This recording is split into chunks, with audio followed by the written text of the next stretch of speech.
Get ready! You're about to listen to the Anime Addicts Anonymous podcast. Make your anime addiction worse at AAApodcast.com. And now, here are your anime addicts.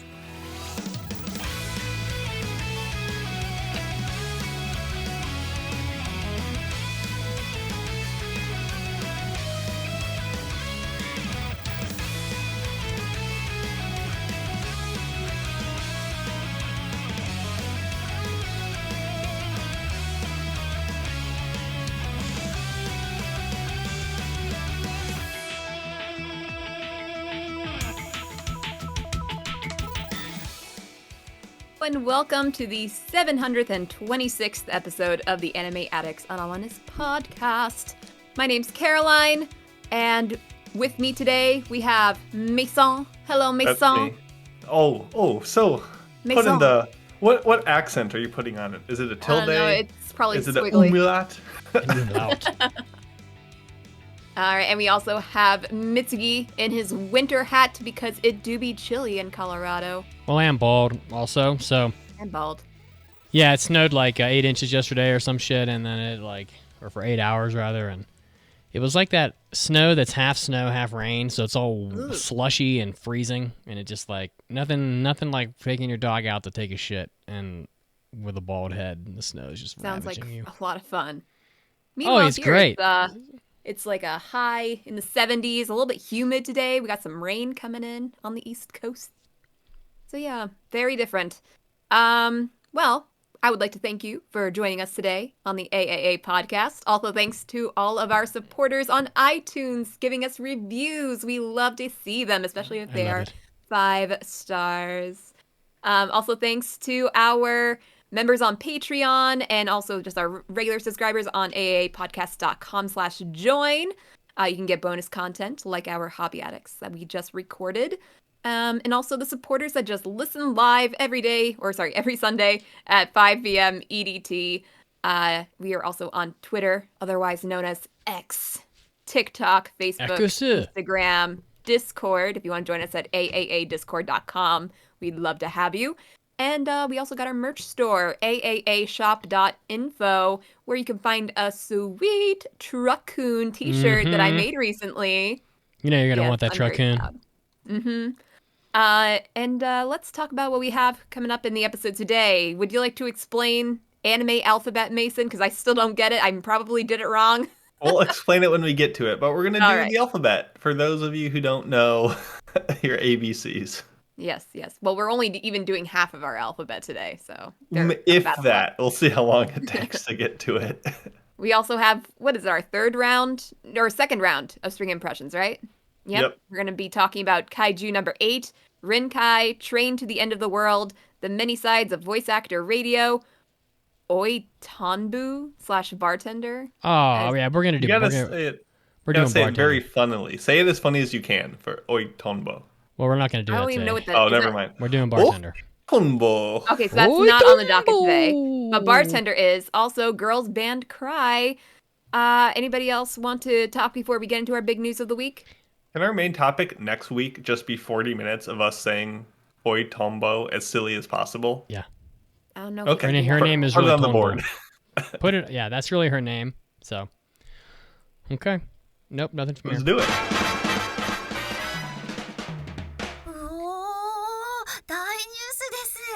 It's time for big news of the week. Well, here's your PSA. The yen is at 158. Just fucking insane. The yen is so cheap that Pancake and I are now discussing just moving to Japan permanently and just living there because I don't know. Japan's got us beat on everything, and now they're wrecking us on prices. You can just pretty much retire and just move to Japan and eat $200. Would you go to a major city, or would you take one of those deals where the government is like, we'll give you a free house and everything if you just live in the countryside? You don't even have to do that. Like, honestly, there are houses in Tokyo, in like Saitama, which is a Tokyo suburb at this point. You can buy a house for like 100 G's.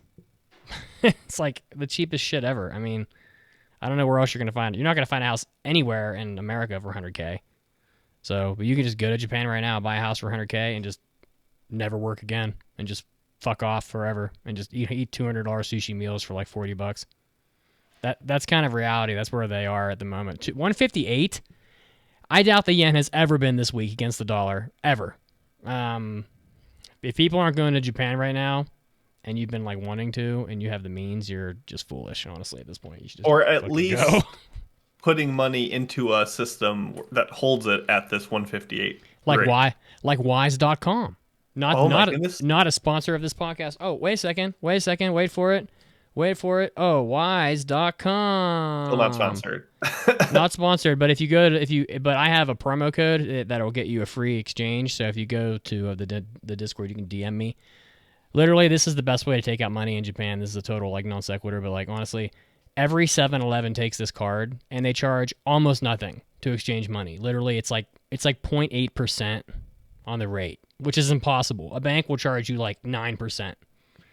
So yeah, I mean, why? Caroline, is it going to hit 160?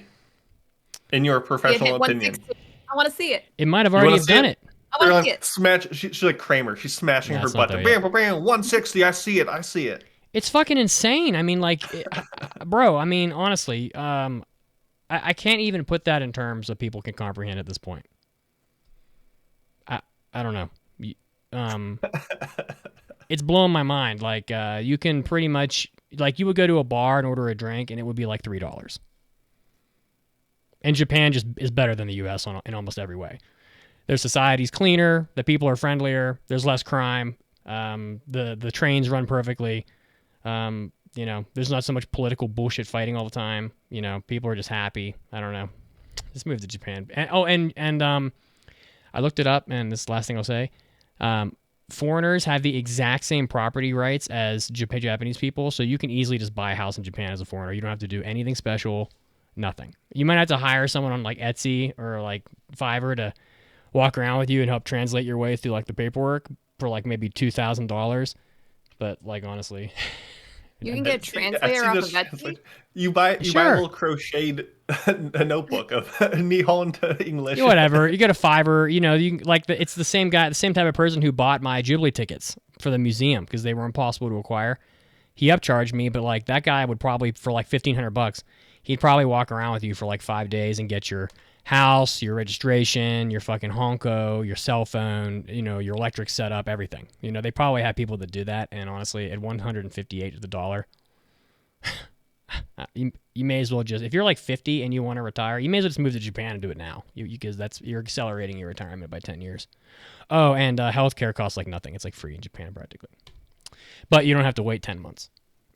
Anyway, moving on. So in Japan, TV special ranks the top 20 anime songs as chosen by foreign fans.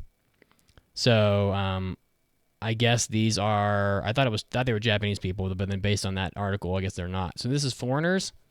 This is what the foreigners like. There are 3 instances of Attack on Titan on here. All at the bottom of the list, though, thankfully. Not that I have anything really against Attack on Titan. I just think it'd be pretty lame if the top 3 were all Attack on Titan. That would be unfortunate. There's 3 songs from Jujutsu Kaisen, which is pretty much all of them, as far as I can tell. And there's 2 songs from Naruto, which is nowhere near all of them. And I don't know, the standouts on here that are like not new shonen stuff is Tank is on here from Cowboy Bebop at number 17. Oh, yeah, that was going to be a given. Yeah, but if this was Japanese people, I don't think it'd be on the list at all. Honestly, that's how that corroborates for me the fact that these are foreign fans because, like I've said, Japanese people just don't care. I don't know the song "Butterfly" from Digimon Adventure. Maybe you guys do. No, I don't know that one either. Kazuo would know it.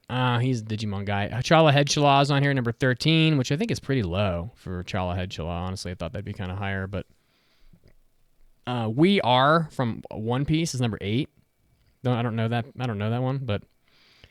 And then the top 5 are Kickback from Chainsaw Man, Unravel from Tokyo Ghoul, Totally Wild. This next one, what the hell anime is this even? Oh, you know. This anime can't be. This anime's old. What the fuck song is this? Voltes V no Uta from Voltes V. By Mitsuko Horie. I have never. Someone's gonna have to. Mason, someone listen to this and tell me if this is like one of those. Never heard of this. It's like Me neither. it looks like it's a Voltron-esque show, but Yeah. I've never heard the song. I mean, it's less than 2,000 people were polled, so it's such a small sample size. But I even have no so, idea how 2,000 people is decent. I mean, I don't know. to But the represent. fact that there are so many very popular OPs and EDs, like further down the list, the fact that this one that none of us have heard of, no three of us, but 2,000 or a good portion of 2,000 people voted for it. I don't know. But number 2 is Idol from Oshinoko, which I think is, whatever, of course. And that's a recency pick. And then number 1 is Cruel Angel's Thesis from Evangelion, which is kind of like, you knew it'd be on there. I didn't think necessarily it'd be number 1, but there it is. So there's so many songs in here that I just feel like aren't picked. I mean, I don't know. There's a lot of random shit here. Like, I'm really surprised that foreigners care even a bit about Gintama. I almost never hear people talking about it. So I guess So I there's listened to this Voltes song. Yeah. And okay, is it there's fucking two good? parts to it. So this is from a show in the 70s. Yep. So imagine any 70s anime opening, like just that quality of recording, that very operatic female vocal, just the most simple, basic instrumentation. That's this song. So it sounds exactly as you're picturing in your head. This is the first anime ever shown in the Philippines. So my guess is that this poll had a lot of folks from there who had this nostalgia for this song, and that's why it got high on the list. Okay. Yeah, that makes some sense. Interesting. Yeah. There's a fuck ton of people theory. in the Philippines. Yeah. Yeah, I don't know if you guys knew, but there's like 300 million people in the Philippines, so that would definitely move the needle. Yeah, I don't know. So that's the list. Full Metal Alchemist is on here as well. So is Demon Slayer, which I thought would be higher. Like you'd think it'd be higher, but apparently not. So, Demon Slayer has been out for a while. It's no longer hot anymore, so no one cares. Gurenge is the one that made it number 12. That's my big news. There's really not a lot of news this week. I just thought this was kind of fun. So there you go. Speaking of, anime OPs, EDs, and Idol by YOASOBI, YOASOBI are going to be expanding some of the shows they're doing in the United States because they did some West Coast shows earlier this month.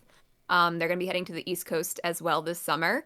After performing at Lollapalooza, they'll be coming to New York City's Radio City Music Hall on August 6th and Boston's MHM Music Hall at Fenway on August 8th. General sale has already begun, so if you want to see one of those shows, you can order them now. I have a link on the show notes if you want to check that out. But I'm sure if you just type in YOASOBI tour dates, you'll find it. I would be tempted to go, but I hate concerts on a weeknight. Yeah. I can't do that. I can't swing that. So. Oh yeah, you want to get hammered and go fucking nuts. Not exactly. Yeah. It's just it's kind of a pain to get into New York City on a Tuesday night, and then I'll be fucking nuts. But the thing is, I don't really have that many vacation days, so I can't. I would have to leave right after work, and then I would have to work the next day. And going in and out of the city is as close as I am. Taking the trains do take a little while. So are you remote? No. So if you hurl into a bucket, somebody will see it. Why the fuck are you not remote? That doesn't make any sense at all. No, I do a lot of on location things in our school district. So. Okay. A lot of companies, but there are several days I could very well be remote. A lot of companies like August 6th or August 7th, perhaps. There you go. When there aren't kids at school. Yeah. That's true. Oh, it's so fucking true. Still, they wouldn't say I would they wouldn't let me do that. The kids are probably at the concert. You're supervising them. You're a chaperone. It's unbelievable how many companies are still like, oh, this job that's 100% like in Microsoft Excel. Oh yeah, you have to commute to the office because I need to see you sit there. Like, fuck off. Like, give me a fucking break. To a certain extent, it would be easier to do work at, in my office because, there are certain permissions that, you can only be on like a company computer to do and that kind of stuff. The problem with working from home is that there's always somebody at a company that the management remembers that like, so like in my company, some guy got fired because he was working remote, and then all he did all day was fucking play video games. And he got fired because of it. And now they just assume everybody's going to do that. But I'm like, these people have KPIs. Like if the KPIs are suffering, then it's going to be proof that, you know, they're not working. If they're hitting all their KPIs, they could work If from the fucking... work is getting done. Yeah, you could work from fucking Mars. Who gives a shit? That's what I'm talking about. Everybody listening relates to this. They're all like, "Yep, mm-hmm." Unless you're like literally working with your hands, like in a factory or something. Pretty much every office job can be remote at this point. Like it's just absolutely ridiculous. You invested in Teams, Microsoft Teams, didn't you? Which sucks, by the way. You know, I mean, I assume you don't. We have meetings at my office where people literally get on Teams and they're sitting 10 feet from each other. It's like, why are you even on Teams? Just go to a room and talk. It's the stupidest shit in the world. Like going across town to a certain school, to a certain office so that we can have meetings, when a lot of the time it's like, can we just make this a virtual meeting? Because you're costing me gas here and time. That's really fucking stupid. I mean, that being said, it's only like a 10-minute drive, so it's not that long. You get to expense that? But it's annoying, especially when I'm always the one going to these meetings. They're never coming to me. Even when it seems like it would be more, makes more sense to do so because they're meeting other people who work in my building and we're going to this one person in this other building. They should be coming to us. It's pretty wild. But that's beside the point. Okay, Mason, go. Yeah, it was a pretty slow news week, as you guys could tell. So the only thing that caught my eye was there's a new piece of anime merch that is actually not as lame as they usually come. It's not a stupid screen-printed t-shirt or a weird plasticky figure. It's actually something you can use. We have a Fist of the North Star kitchen knife, which, you know, I was a little skeptical on because it's like $139, but not too bad when you consider it's an anime-themed piece of merchandise that you can actually use in the kitchen. And it looks pretty badass. It's like this titanium-coated blue steel, laser-etched Fist of the North Star character. And I don't know. It's kind of like the look of it. I just thought it was funny because there was this big old article about how cool it is. And then the Kickstarter that was getting it overseas got suspended like yesterday. so it's literally not even something you can get right now. But you did at one point. It might come back.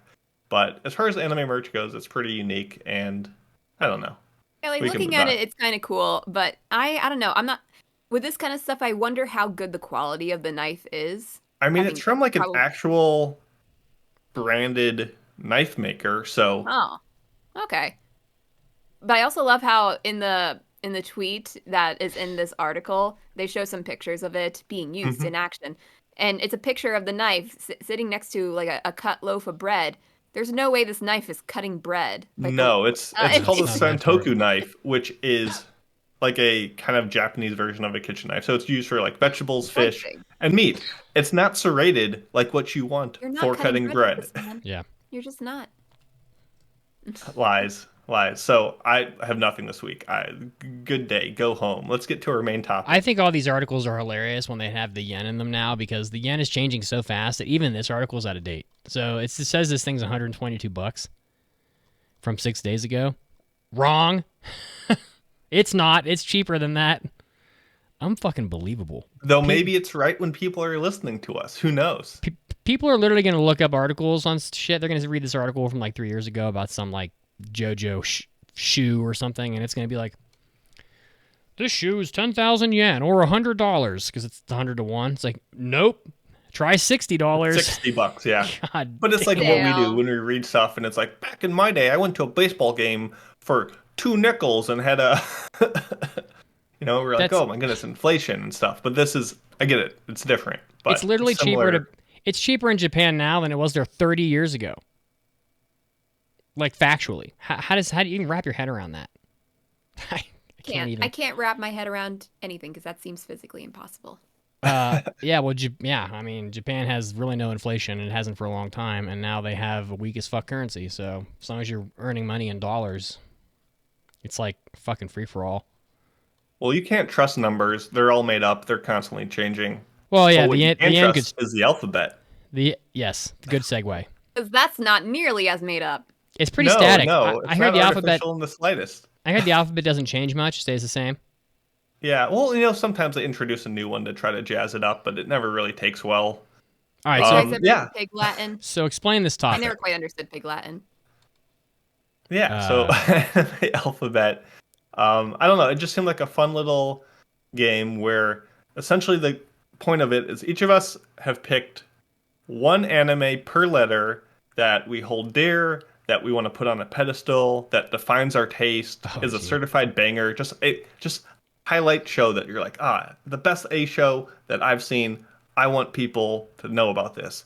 And we also picked one anime per letter that you wish never existed, you want to slam dunk into the trash. It just gives anime a bad name, and you're like, if I was king of the world, I would remove this anime from existence. So if we're going based on the first letter of the English translation of an anime. So, for example, the anime Aku no Hana, aka Flowers of Evil, would be an F anime. So it would go in the F category.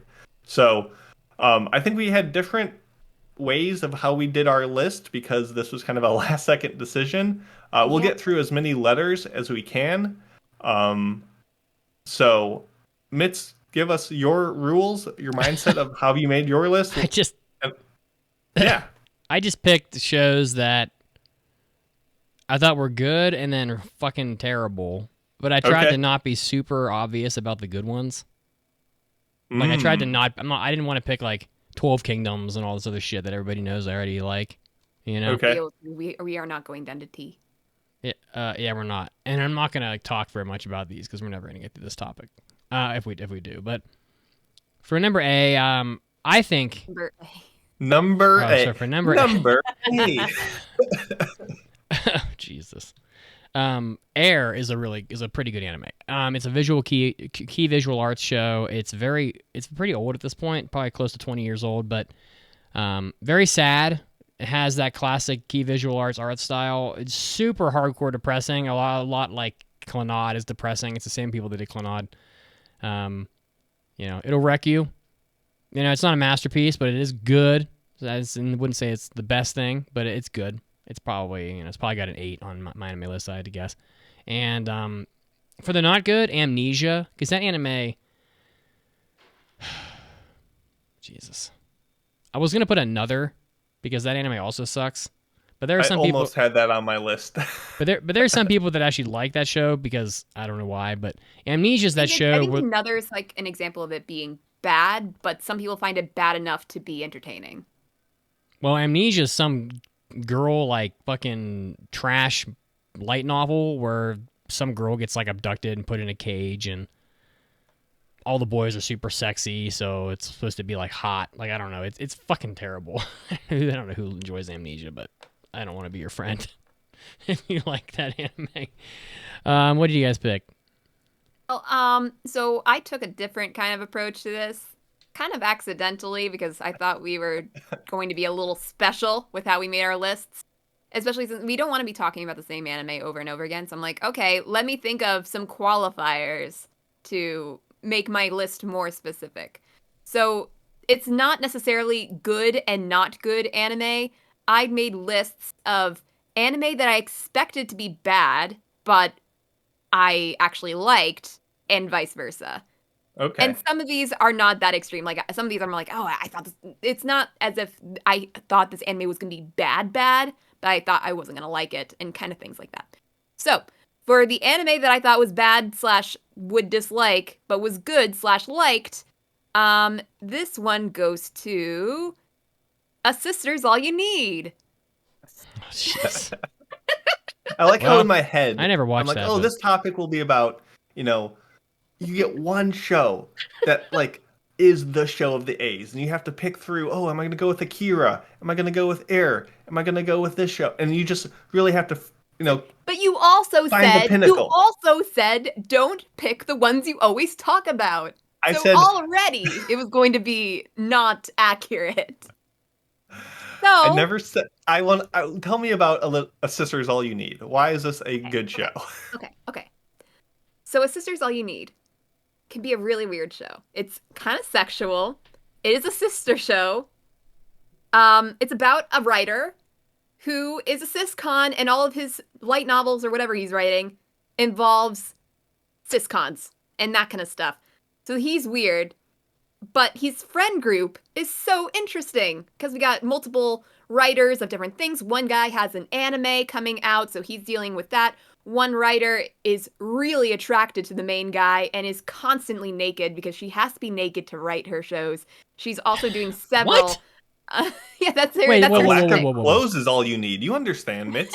How have She's I not naked to seen write, this? Yeah. You like might this? like it. What was that? You like this? She has Actually, to, she has yes. to She be I mean, there loves were stark ass. several points in this show that I was uncomfortable, but Okay. I thought because there's like this friend group does some fun things. Like I don't know if it was every episode, but frequently they would play interesting writing games where they come up with stories and plot lines, and that was fun. And there's one girl that's in college, and the main character has a step brother who may or may not be pretending to be a boy because he knows his stepbrother is a ciscon. So it gets a little awkward with that. I was surprised I liked this show. So I have not seen it in a long time, but I kind of want to rewatch it just to see if I was actually on something when I was watching it the first time. Okay. Moving on to the show that I was thinking I would like but ended up not liking, Akebi's Sailor Uniform. I was heavily disappointed by this one. Because it was weird, and a sister's all you need is weird, but it didn't pretend to not be weird. Akebi's Sailor Uniform was weird, but it acted as if it was totally normal to have a girl sniffing the Toenail clippers. toenail clipper, Yeah. and then there's feet everywhere, and then the bug eyes, and too much. Okay. I'm just going to pretend, Caroline, that this is your list of greatest anime ever, and you're going to have to defend it like it is. Sure, okay, go ahead. Perfect.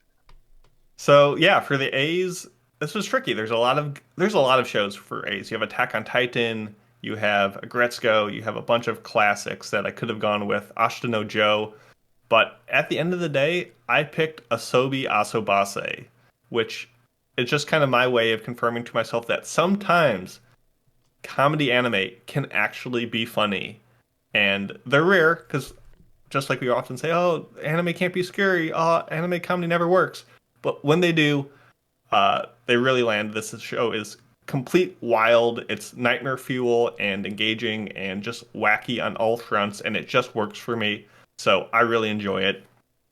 And for the show I would throw in the trash, kind of similar to Mitsugi, where it kind of gets some love, but I just don't understand it, which is A Town Where You Live, which is just a hyper dramatic, romantic love triangle, misunderstanding thing of this guy who moves back into his town and kind of reconnects with all these girls that he used to have sort of feelings for. And it's just a constant game of changing who you're in love with and being in a different romance, and people are dying left and right from just not like dramatic betrayals or anything. They're just dying, and all people are crying all the time, and there's all this dramatic music. What's that, Mitz? Sounds like, I mean, I haven't seen this, so I don't really know, but it sounds a little like Only Yesterday. Person goes back to their old hometown and has nostalgia and meets people that they liked or love. Or yeah, whatever, but blah, blah, Only blah. Yesterday is like a heartfelt story about this lady's like growth into maturity and reflecting on where they came. This is more of, I liked Kim, but now Kim likes Joey, but Joey's gonna die, so Kim it's breaks up with trash? me to live with Joey. It's like trash Okay, romance, got it. Okay. but they have these really heartfelt, attempted moments with this really sad, ballady music playing to just the most laughable writing. It's very cheesy. It's very egregious. It has potential in some capacity, but it just flounders. It's egregious. It's not good. That's I could have gone hilarious. without saying it. That's funny as shit. Bees. Oh yeah, the What bees. do we got? Oh, the A's and the B's. So for The A's and the B's both had a lot of good options. Yeah, well, of course. So for the B, there was a lot of choices, as you said. I picked Black Lagoon second barrage. Really could have been Black Lagoon, first season, whatever, but at least I didn't pick Black Butler, right? So, because Black Lagoon is fucking awesome in every way. It's probably one of the best action shows out there. It always will be, I imagine. Revy's awesome. You know, I like all the characters in Black Lagoon. For the bad, I'm just going to move on from Black Lagoon. It doesn't need much explanation. Yeah, the Twitch said Bacano. I thought about that, but I was like, Bacano, yeah, it's probably better than Black Lagoon, actually, possibly, but it's, I thought Black Lagoon was a little slightly deeper cut. I feel like we don't talk about it ever. And then for the not good, a show that 99% of people have never heard of, Aoi Hono, otherwise known as Blue Flames, another anime with blue in it. Mason's nodding. I haven't seen this anime in a while, but I recall it being about an hour long, and it's about this guy who just like, what is he doing? He's like going around trying to ruin some girl's life and being a player and trying to like seduce women, but with ill intentions, and is just like a fucking dirtbag. And it's a really not feel good anime. I can't remember what the hell he's trying. Let's see, Blue Flames anime. So what's this fucking thing? No, I don't want blue. I don't want blue. Aoi Hono. There we go. Anime. Let's see. It's I'm trying to save you from learning about this. I'm just trying to look it up, but I can't even find the synopsis. It's so obscure that like. All right, so set in the early 80s, a young man dreams of becoming a renowned comic writer in years to come. His name, blah, blah. He has no money, only a dream. When he feels overwhelmed by his lack of ability, he buys some stomach, alcohol, torture. Jesus, this fucking synopsis is ass. This anime is not good, but it's pretty rough to watch. Next. All right. Continuing with shows I thought would be bad, but actually was good or I liked. Bento. So originally, this show, my list started off with shows that had a lot of fan service that I ended up liking, but I didn't have enough shows to make this list. But Bento carried over because there's a whole lot of boobs in this show. But there's a whole lot of fighting over food, and it's just crazy seeing like all these characters doing like drop kicks on other characters, fighting for the half off bentos in the supermarket, and this is just a thing that people do. It's kind of like Fight Club, and it's so funny. And it's just, I don't hear people talk about Bento enough. I think, yeah, it's great. Did you guys like Bento? I enjoyed Bento. It's, yeah, like you said, Fight Club just for sad, poor college students. Well, I guess for college students, of course they're poor. But it just takes itself not seriously at all, while the characters take themselves completely seriously, and it works really well. Yeah. I haven't seen Bento, but I lived it for a year or so, because I used to go stare at the bentos in fucking Japanese convenience stores, or not convenience stores necessarily, but grocery stores, all the time. And there are ones that people like the best, and they do wait for them. And when they show up, you better be there, or they be gone. So, all right. And on my list of things that I thought I was going to really like but didn't, I have Blue Period, continuing with the blues. I'm not saying that Blue Period was bad. I'm just saying I was surprisingly not invested in that show.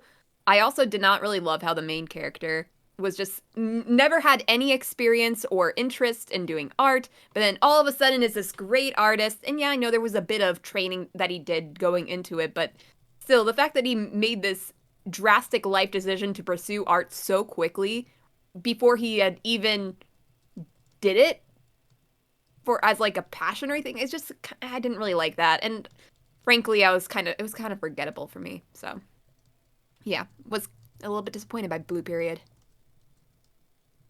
A lot of blues on this list. I'm sorry to break blues the are chain. Everywhere in anime. A lot of good Bs. Barakamon, Belladonna of Sadness. But my good B has to be Berserk. It's just a classic. Everyone knows it. You love it. And for not good, I'm also going Berserk 2016. No. Yeah, that's for fucking sure. I mean, it's just not very good. Honestly, I originally had Bunny Drop as this joke for being both the good and the bad. Still also works, but it's actually good. No, bad, I'm going to say Brand New Animal, aka BNA. I really like Trigger. I really love their sense of style and just bombastic nature. And this was just such a disappointment. Not that even it was aggressively bad. It was just kind of just crippling mediocre and lackluster and just kind of fizzled out. And I think a lot of the ones on my list are not going to be outright bad shows, just ones that I got excited for, similar to Caroline's, and it was just let down by. So, but Berserk, if you haven't seen it, what are you doing? What are you doing? I don't know. Probably listening to us. Moving on. All right. So the C category. What did I pick? I don't even remember. Oh yeah, I picked Code Geass for the good because the anime is awesome, and we never talk about it ever. And Lelouch is awesome. And for the bad, Jibun Wo didn't make that list of best anime songs. That's true. I know that's not the name of the song, but everyone knows the lyrics. I know what you mean by that, though. And then for the bad, I picked Charlotte because that anime was totally ass. I'm wondering if we're going to have any overlap because I know we have all of ours blacked out, so I'm kind of waiting for it. But yeah, Charlotte was super terrible. All right. Well, is that all you wanted to say on C? Yeah. We don't have a lot of time, so. Shows I thought I was going to like, but didn't. Oh, wait a minute. I got this mixed up. Damn it. Okay. Nope. Stick with it. Call of the Night. Why is it amazing? No, I didn't like Call of the Night. I thought it was boring. I accidentally put two. I don't know how I did it. I accidentally put two shows that I expected to like, but didn't. And yeah. So that number one is Call of the Night. Didn't enjoy that. Thought it was going to be fun. Thought it was going to be lighthearted. And enjoyable, but it wasn't for me. I thought it was boring. Now for the second show that I thought I was going to like, but didn't. This comes with actually an asterisk. So, Cyberpunk Edgerunners. I liked Cyberpunk Edgerunners. I liked the first half of it. I thought it was freaking awesome. I was going to give it like a 4.5 out of 5 up until like the midway point. And then I just hate what they did to the main character, and I hated the ending. Yeah, it just ruined itself for me. That's all I'll say about that. I'm gonna go see if I can find another C show that would work better in this list. Mason, you go. Yeah. Lady Emery in the chat, welcome back by the way, says Cowboy Bebop, solid pick. Yeah, solid it's so pick, obvious sure. though. Yeah, but if you're picking a C for all of your C's, it gets pretty competitive. I went with Chihayafuru. I still stand by this being one of the best sports shows out there, and for it to introduce just a sport that pretty much everyone, I would bet, in the Western audience has never heard of before and still make it engaging, I think is very respectable. Yeah, it's good. And speaking of sports that people know about and made it awful, I have to go with Cestus, this abysmal CG Roman gladiator fighting anime that I did for impressions, and for some reason I was just like, oh, like maybe it'll get better as I watched episode after some of the worst stuff I've ever seen. This was one of the most objectively bad anime on this list, and I'm upset that I watched it, and I advise you not to, which is probably likely because I'm betting no one watched the show either. So you're smarter than me, audience. You're welcome. All right, I almost had City Hunter on here as well because that's such a beloved show and so iconic and just aesthetically awesome, and I just can't get into it because the main character is just such a douchebag that I feel guilty. He's too unserious for me. Also, he's supposed to be like this, I don't know, unstoppable hitman / person for hire, goofy whatever. Womanizer. But instead, he's just like sliding under tables and acting like a madman. Like, what the fuck are you doing? Yeah, I want to like City Hunter because then I'll be cool, but I don't. So let's go through a couple more letters if we have time. I'm looking up how impossible it is to get permanent residency in Japan, and it is not easy. I'm even gonna get halfway through our halfway alphabet. We're gonna get I further. knew we were not going to get through all of it. So for the D's, yeah, Dragon Pink. Yeah, you know it. You love it. Yep. Caroline's trying to decide if this is Dragon Ball for a different dragon show. Caroline's trying to decide if Dragon Pink is inappropriate or not. What do you think? Just we have no time for Let's this. just say there's a dildo cobra. Oh my god. In Dragon Pink. I'm just saying. It's important to note. For the bad, I'm throwing a bamboozle at Gohan Trunks fan. Dragon Ball Z Movie 11. Bio Broly. That movie is fucking terrible. What were they thinking? Not only does it only contain, I think, Kid Trunks and Goten, but it also has fucking Broly for the third time, but he's like a green slime version of himself. Horrible movie. All they do is get terrorized by Broly and then fight him. I don't know. It's a bad movie. Very bad. I was going to ask, how many Broly movies are there? Because there There's was three. one recently. Four or five, actually. Because So the recent one wasn't too bad from what I remember. yeah. Well, the recent one was fine, but this was the third. So the Broly movies are like movie 7. Oh man. I don't know. Move on. We don't need to take time talking about Broly. It's the third Broly movie. It's very horrible. It's probably the worst Dragon Ball movie. We're getting into the area of the alphabet that I'd struggled with, even though we're probably not going to reach the part where I had all of these different ideas, but they're going to go in the front. Okay, so D's, there weren't like a lot on the list that I could pick from, especially with my criteria. I went with Dr. Elise as a show that I thought wasn't going to be all that good, but I was kind of surprised by, I talked a bit about it recently when we were doing what we've been watching, but yeah, I was just surprised that I liked the couple in it more than I liked the couple in Seventh Loop, or at least what I've seen of Seventh Loop so far. Also, the doctor stuff seems pretty legit in that show. Here's another one with a little asterisk next to it because, okay, I put down Dororo for things that I didn't like because I love Dororo. But the second half really fell off for me. Not even just like the second half as a whole, mostly just the ending.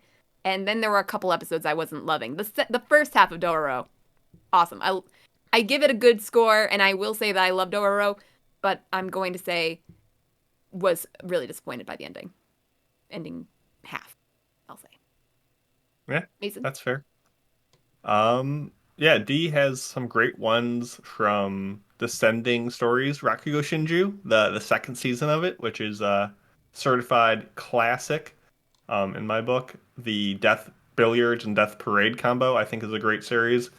But I'm going to expand on Caroline's answer from Dororo to Dorohedoro, which is just the most confusing two names to have side by side on this list. But we're going to do it. I love this manga. I love this anime. It looks so goofy. I love the personality and characterization to it. And it's just a wild world that anime is all about. Just taking something that is so off the wall goofy, could not exist in any other medium, does it well here. For the not good shows that I want to push off of a cliff, mostly because of the discourse and, waves that it made, but is Darling in the Franxx, which was... it just was a massively popular show that I think just, I don't know why it got so big. I know why it did, but I don't like that it did. I don't like that this was the face of anime for so many years, and it makes me mad, and I wish to delete it from the history books, please. Thank you very much. You know what I was thinking about when I was going Why is she a big spaceship? Sorry. Some kind of similar to Darling in the Franxx. Babylon, it was kind of big when it came out, but everybody hated it by the end. Was it that big? I don't know. Maybe it was just on anime YouTube, because that's around the time I was watching a lot of that. So I saw a lot of people talking about Babylon. It's like, oh my god, the show has not finished yet, but it's going to be the biggest thing. And people were hyped about it.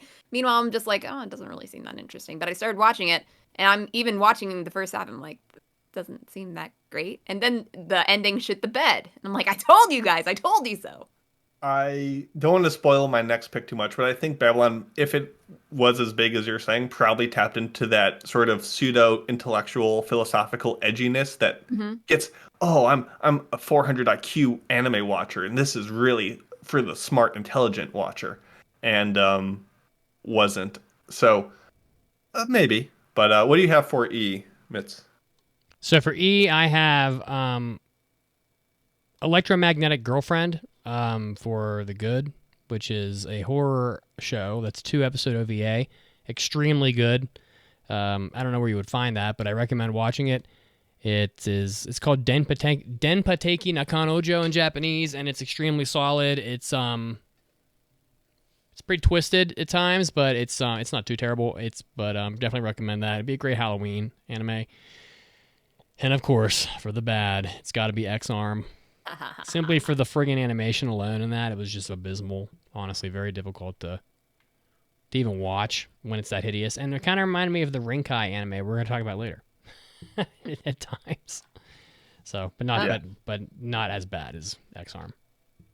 For me, I only had 2 E-animes on my list, and by my criteria, it wasn't really going to fit all that well, but by the criteria of the overall topic, I suppose it fits all right. For the good, Erased. I love Erased. And for the not good, Endo and Kobayashi, the latest on Tsundere Lisalet, or whatever her name is. Oh, God. That was a shame. That whole season of my passes was so bad. All right, continue, Mason. So yeah, both of these shows for my E are both very similar in that they're like Babylon, dark, philosophical, brooding, edgy shows. But one I think does it exceptionally well, and one is way too much of a tryhard. And the good is Ergo Proxy, and the bad is Elfen Lied, which, if you've seen any of them, you know, cannot be further apart in their execution of restraint and, mindfulness. So, yeah, one really good show and one really aggressively bad one. So that's what I got Elfen for Lied is the- not aggressively bad. It is aggressive, and it is bad. Separately. There are a lot of people that like Elfen Lied. I know, and I wish they didn't have that show to like. All right. For me, a couple deep cuts here. For F, Fantastic Children, which is a pretty strong anime. It's sci-fi. I don't know if people, probably not many people have seen Fantastic Children, but I do recommend it. It's got a good opening. It's got some good, strong plot twists in it. Interesting character models. Definitely recommend. And for the bad, the horrible Final Fantasy Unlimited, which has got to have, man, what does this thing have online? I'm surprised that it's even in the 6s. It's a low 6s, but probably the worst thing that's ever come out of Final Fantasy other than Final Fantasy 15. And and just terrible fucking show. Yeah. That's it. I love the Twitch chat. All your suggestions are very good. Keep them going. I like it. Yeah, they're being very nice, except they're lying. For a show that I thought was not going to dislike, but did like, for F, I chose Food Wars. For obvious reasons. You guys know I'm not huge on fan service, and Food Wars is full of fan service, but as also a fan of the Food Network and watching good food being made, I actually thought the fan service in this show was kind of funny, especially since it was very unabashedly equal in its gender usage. And yeah, I did not really like it after like the first few seasons, but first couple seasons of Food Wars is solid. I like it. Mason, I forgot I didn't have anything for the other side of the Nothing? coin for F. Nothing? No, Let's see, is nothing there that anything fit my from the criteria chat? at least. Flying Witch was pretty bad. Oh, you know what? You're right.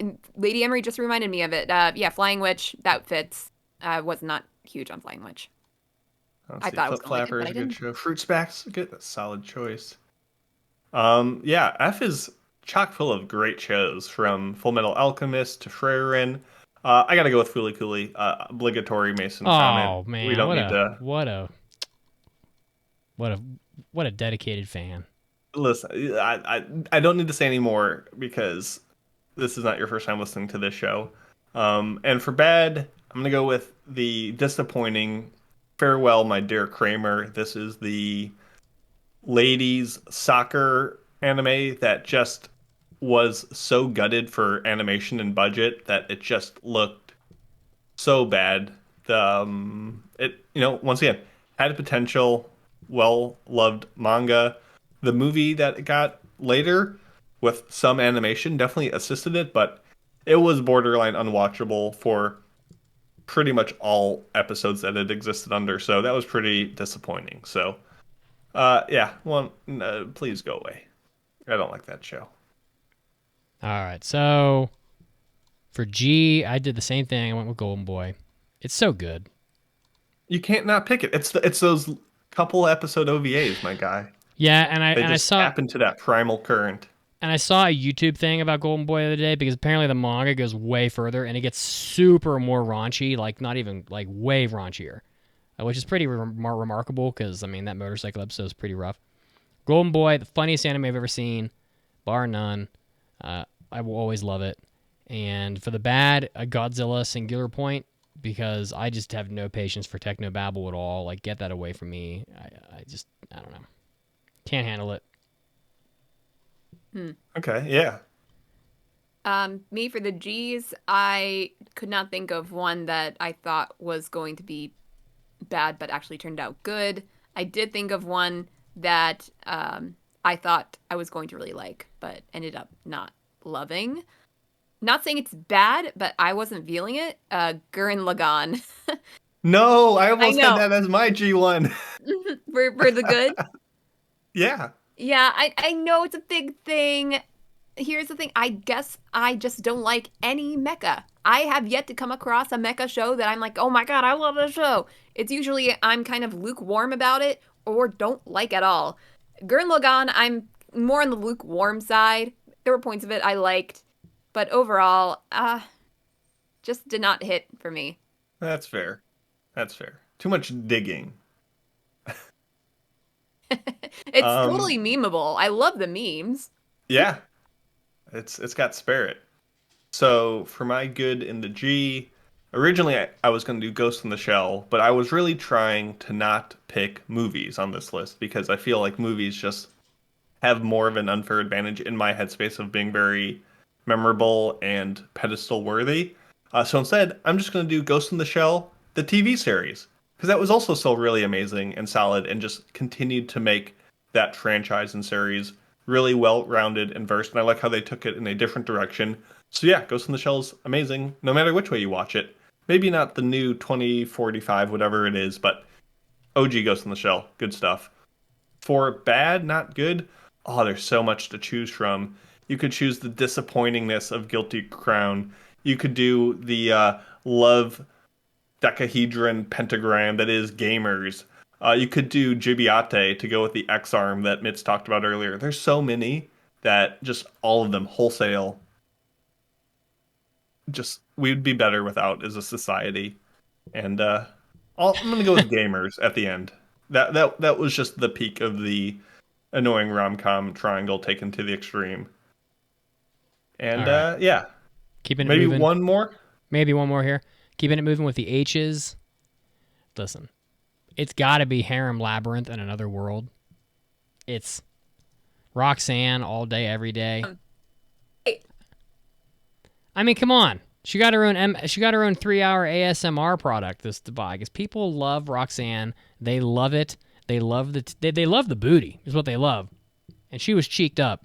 So she definitely works those hamstrings, gets a lift in the buttocks. Telling you what.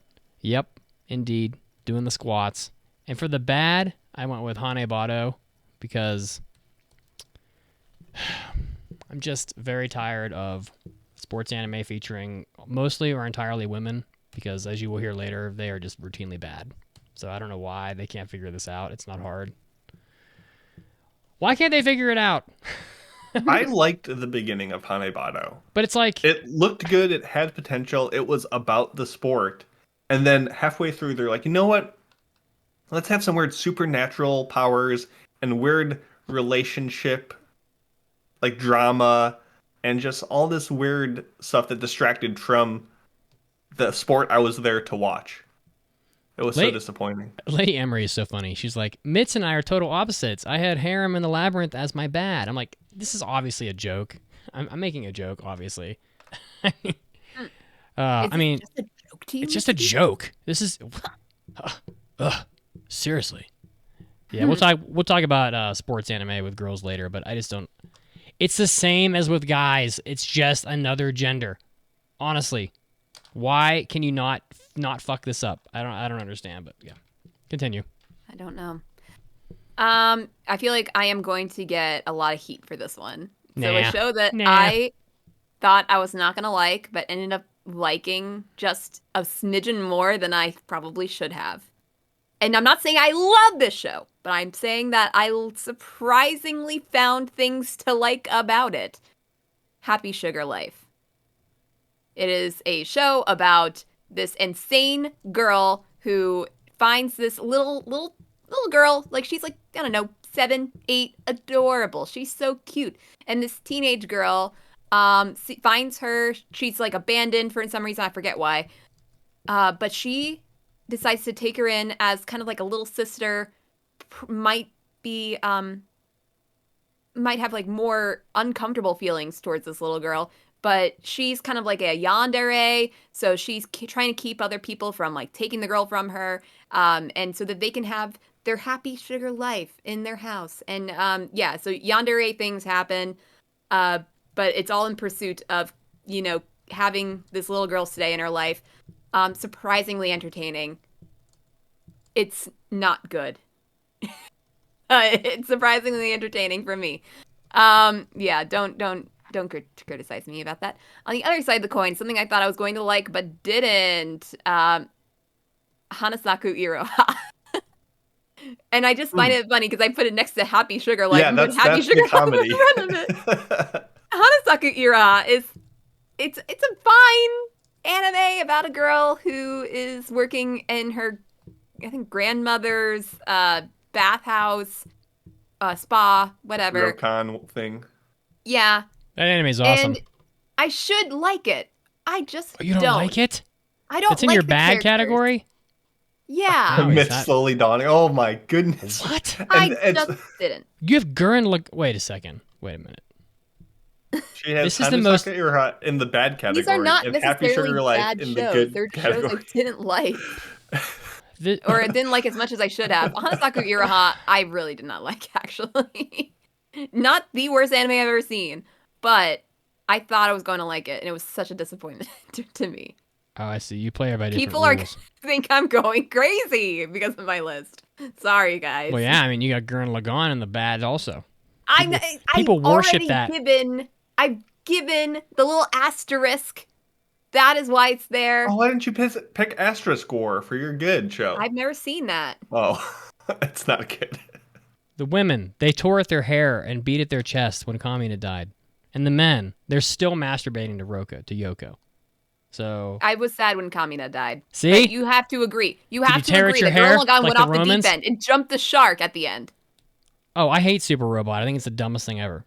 Picking up a planet and throwing it as a mecha is Yeah. amongst the dumbest things I've ever seen, and it's almost like they just gave up on the story. They're like, fuck it, he can throw a planet now.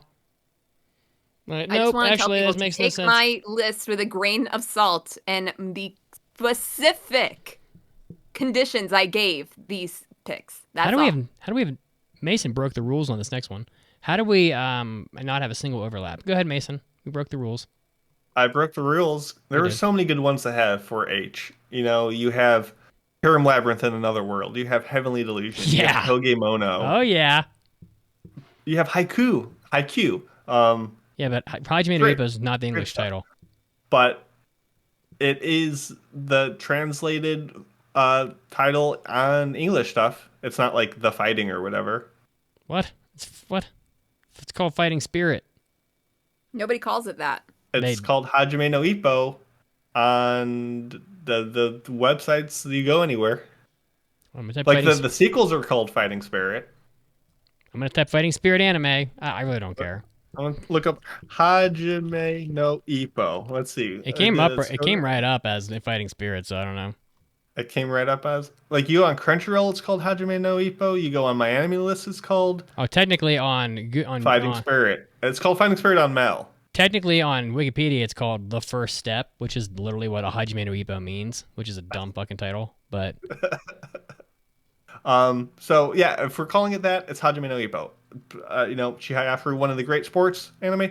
Hajime no Ippo, say right up there as well. I mean, it's a 10 out of 10. It's a classic. It'll keep you going forever. But not iconic.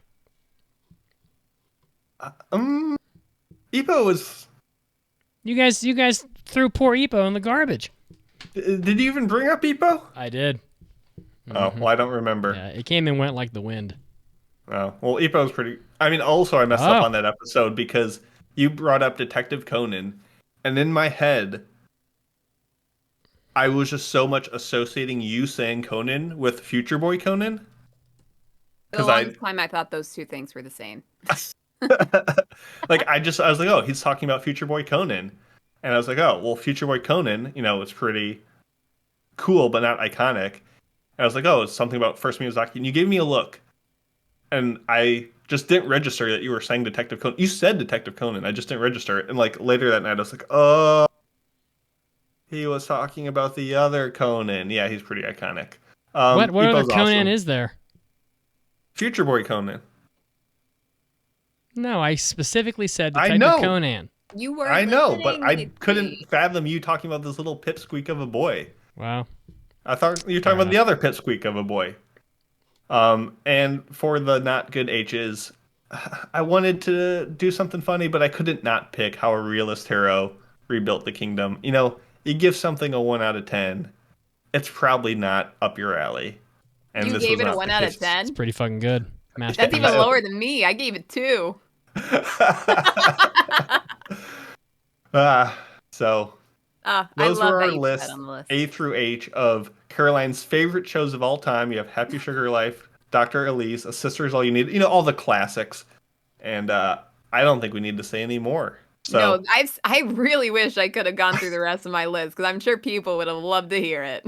if people enjoy this weird random topic, we can bring it back. We have plenty more alphabet letters to go through. There's But no way we can do XYZ, though. oh, we can definitely do XYZ. I don't know about how many I can Let me scroll down my list here. It's going to take a second. I mean, there's literally an anime called X. I would pick that for sure. X. Yeah, they're out there. But for my criteria. Oh, Yeah, look. I mean, Then you got to watch X. It's hopefully you think about it one way or another. It's shame that we didn't get to M because people would love to know what my bad was for M. Ooh. But you're never gonna know. Well, they'll just have to get the show notes. Whoa. Or we'll just do the topic again if people like it. Or they could just ask me on Discord. Ooh, yeah. That I'll exclusive do all the access. deeds. All right, time for our weekly trivia question. In the anime Rinkai, where do the girls decide to become professional cyclists? And we'll give you the answer after the news break. I got so many X shows. We can do it. Why? Yo, There's an boy X- Kong Ming? There's an X-Man anime that's pretty fucking terrible, as I recall. Then I think we're gonna have to continue this stuff. You're under arrest? Your name? Come on, people. You know what? You're right. There's a ton of I was Ys. mistaken.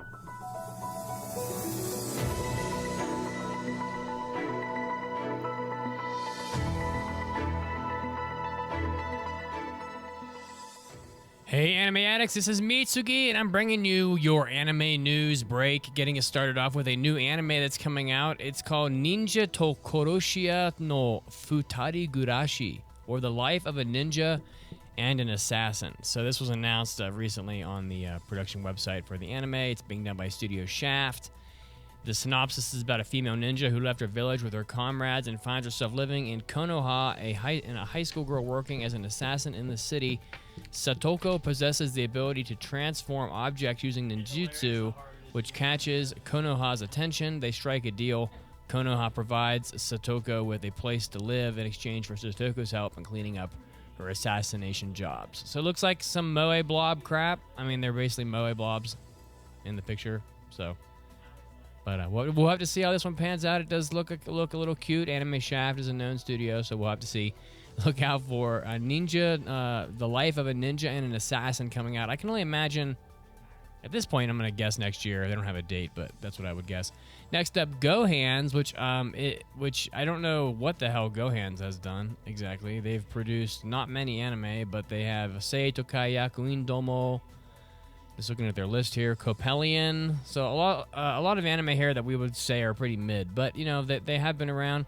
They are producing an original anime called Momentary Lily. It's going to be coming out in the winter of 2025, so you got about a full year to wait. There's a trailer on X/Twitter, whatever you want to call it, if you want to go check it out, that trailer is pretty interesting, so you can go watch it and see what Gohan's has up their sleeve this time. Next up, the Knuckles TV show came out, much to the fanfare of Mitsugi, and it has been fairly well received. You can watch it on Paramount Plus. Right now, it's averaging about a 70 on Rotten Tomatoes between the critics and the fans, with the fans coming in at a 76. Where Knuckles the Echidna teaches Deputy Wade Whipple the techniques of the Echidna warrior.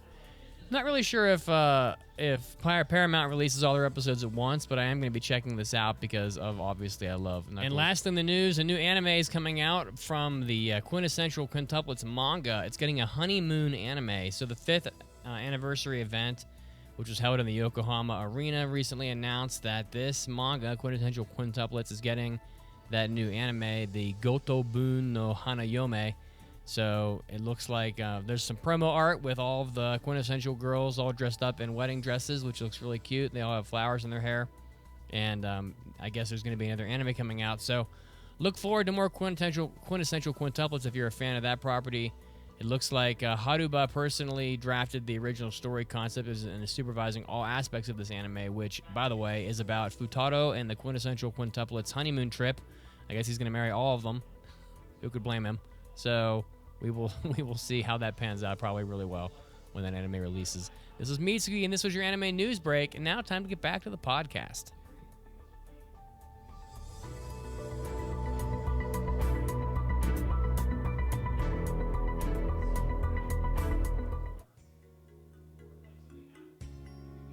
Hey, Anime Addicts. Well, I bring this message to you every week, but the podcast does need your support. We do our best to keep this show running every week to get you entertained throughout your busy work week. But hey, things are expensive and we need support. So if you want to help out the podcast, do a good thing, get all of our bonus content, you can go to aapodcast.com/join or patreon.com. It does help us out a lot. We do have quite a lot of expenses to keep this thing running, mostly IT-related expenses. But we do appreciate everything you can do for us. If you can't afford to offer any money to the podcast, you could at least tell a friend about the show. But if you do support the show, you're going to be getting our hentai episodes, our hobby addicts, and our after parties, where we do keep you updated on what's going on in hentai. We do get a little raunchy sometimes, and we do talk about what our hobbies are in our personal lives, which usually results in a lot of movie and video game talk. So if you're interested in all that, aapodcast.com/join or Patreon will get it to you. Help out the podcast, and we'll continue carrying you as well.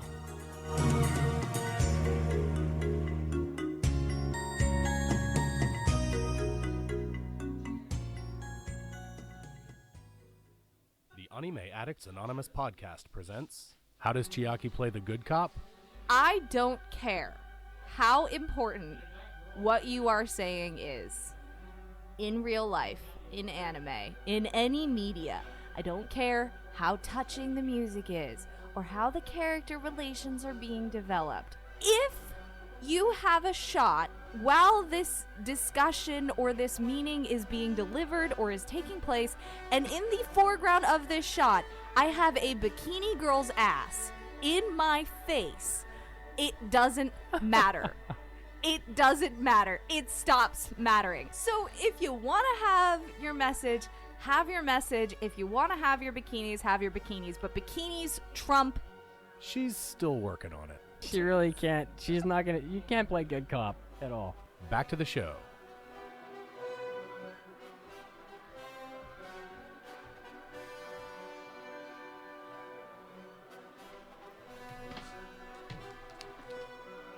Such a valid drop. I love that drop. Welcome back to the podcast.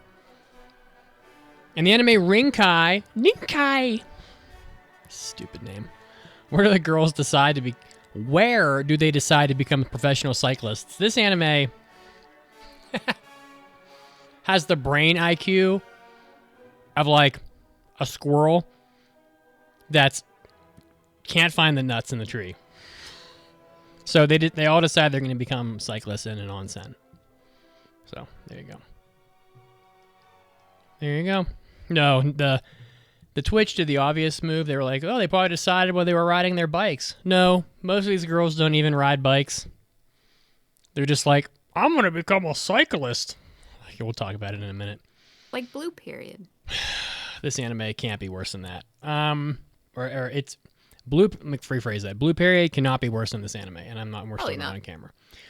All right, are you guys ready for mailbags? I am. It's time Wow. for an almighty anime mailbag. Anime.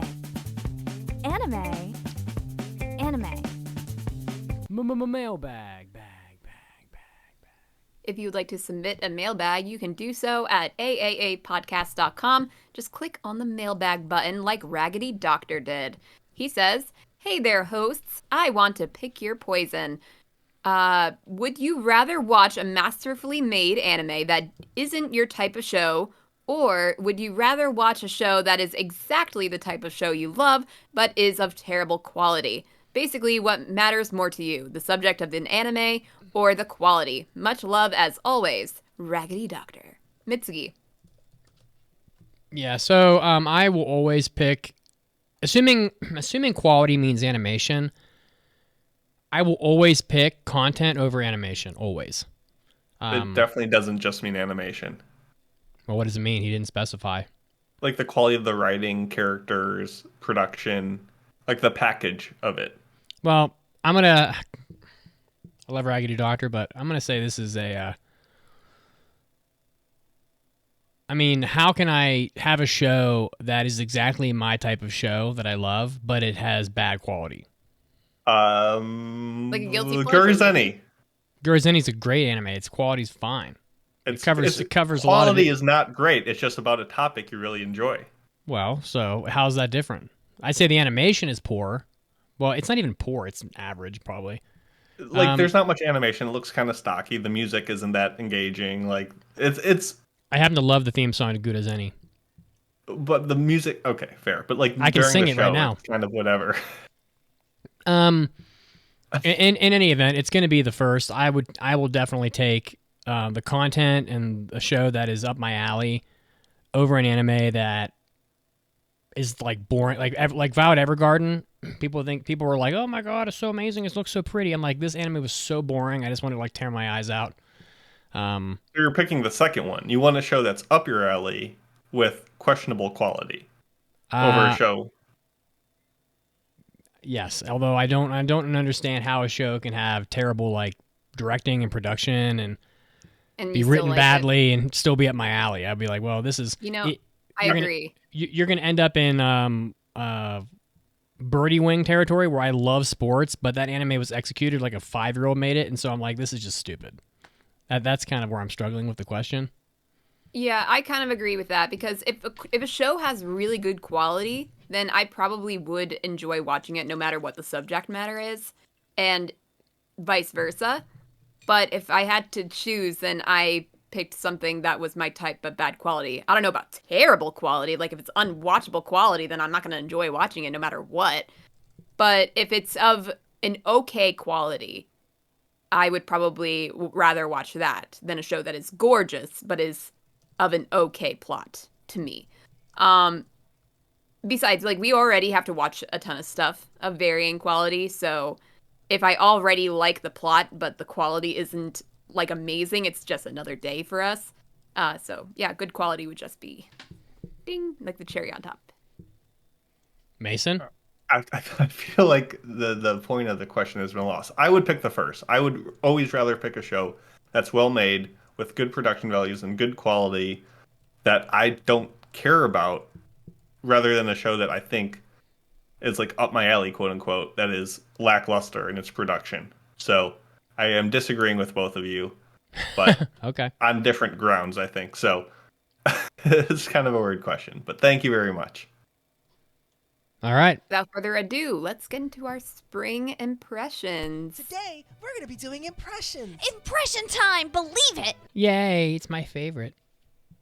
So for people who are new around here that may not understand what we do, every season we pick about 7 shows each, and we just try to get a good grasp on the season. Then we each have 2 passes. After watching each show, like a couple episodes of each, we decide whether or not this show is going to get a full review. We could do that for 2 shows each.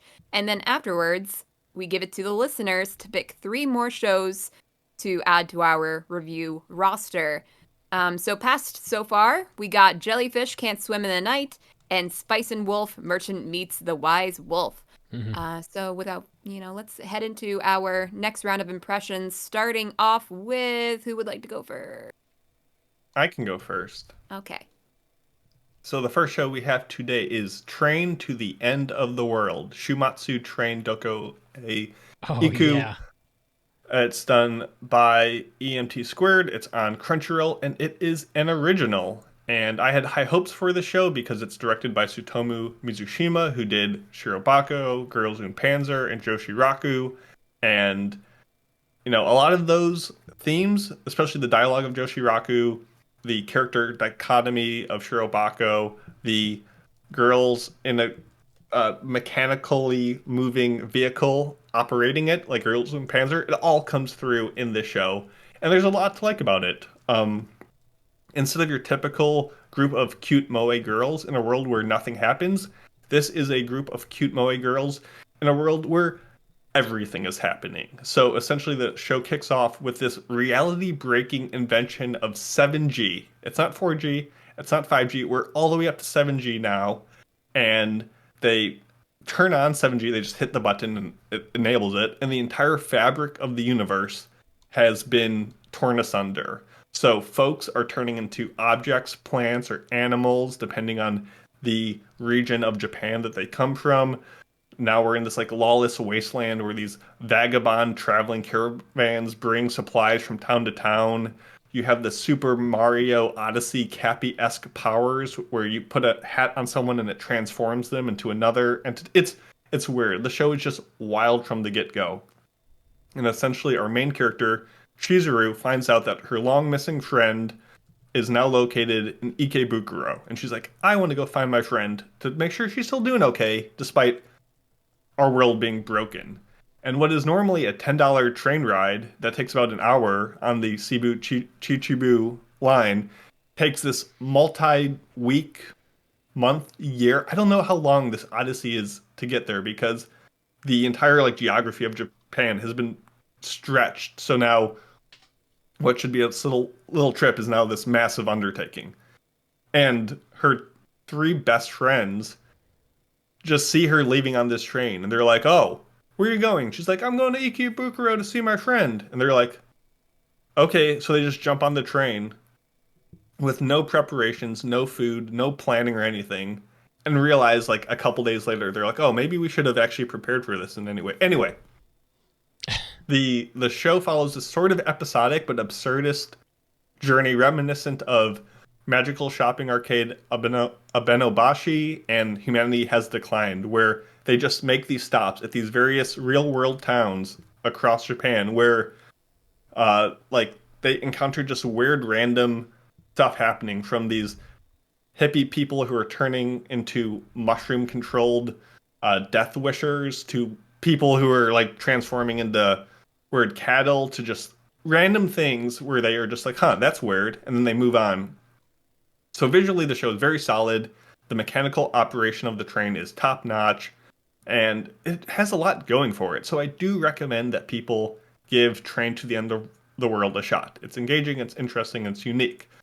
However, despite being so foundationally sound, I'm just not interested in continuing, because for all the good ideas at play, this show, like Japan now, feels a mile wide and an inch deep, leading to just me feeling not very invested when we make all these pit stops at these towns, and then we just kind of gloss over anything that happens. There's not really that much of stakes or any character drive that I'm feeling really invested in.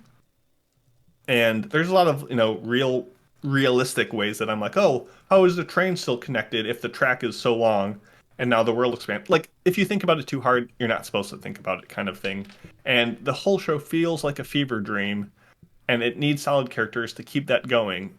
And while their rapid banter is kind of neat, it just kind of is basic and by the numbers at times. And I don't know, I like so many elements of this show, but it just feels too minimalistic and insubstantial at the best of times and kind of unoriginal at the worst, as it borrows ideas from Gulliver's Travels to just things that you've seen playing out before. So this is a quality show. I am glad it exists. I do recommend you checking it out if this kind of weird journey sounds interesting to you. I'm just not giving it a passing ticket because I'm not that engaged with it currently. So I will be failing Train to the End of the World.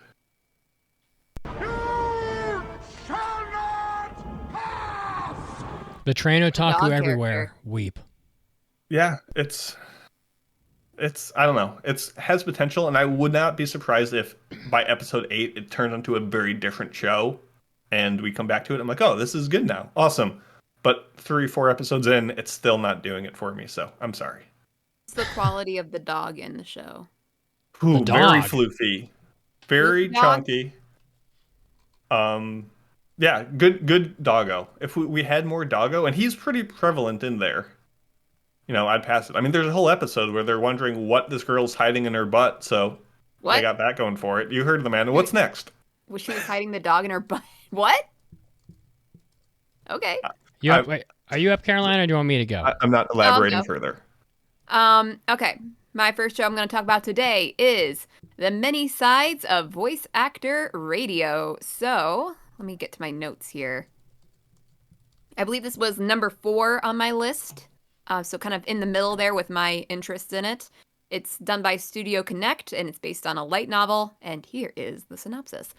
Popular voice actress Yuhi Yugure and up-and-coming voice actress Yasumi Utatane just happened to attend the same school and coincidentally got placed in the same class.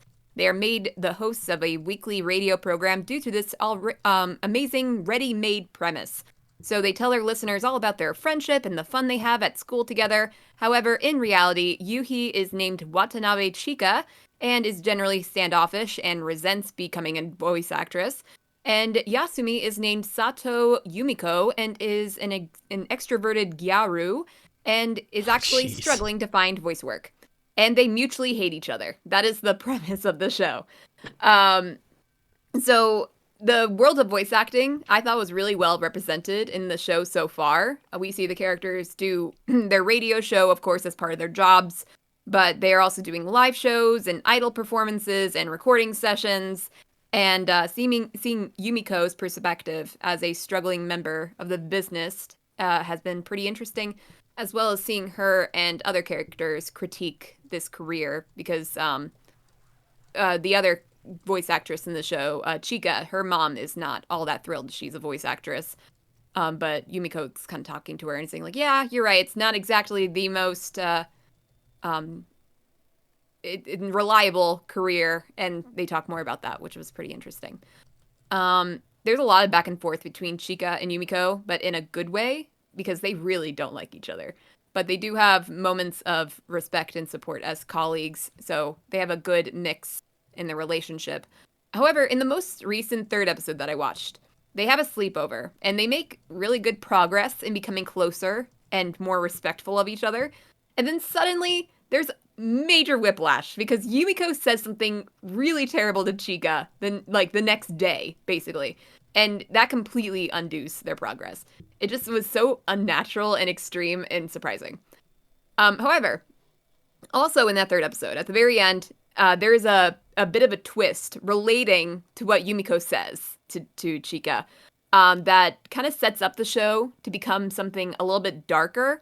Probably not as dark as some of the plot developments of something like of what's it called, Oshinoko, but it's kind of going in that direction of kind of showing the darker end of being a celebrity a celebrity voice actress in Japan.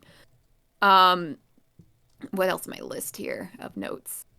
Something about this show that gives me trouble are the names, because you have the 2 main characters who have stage names, Yuhi Yugure and Yasumi Utatane, and then their real names are Watanabe Chika and Sato Yumiko, and then they have their nicknames that their fans call them, which is Yu-chan and Ya-chan.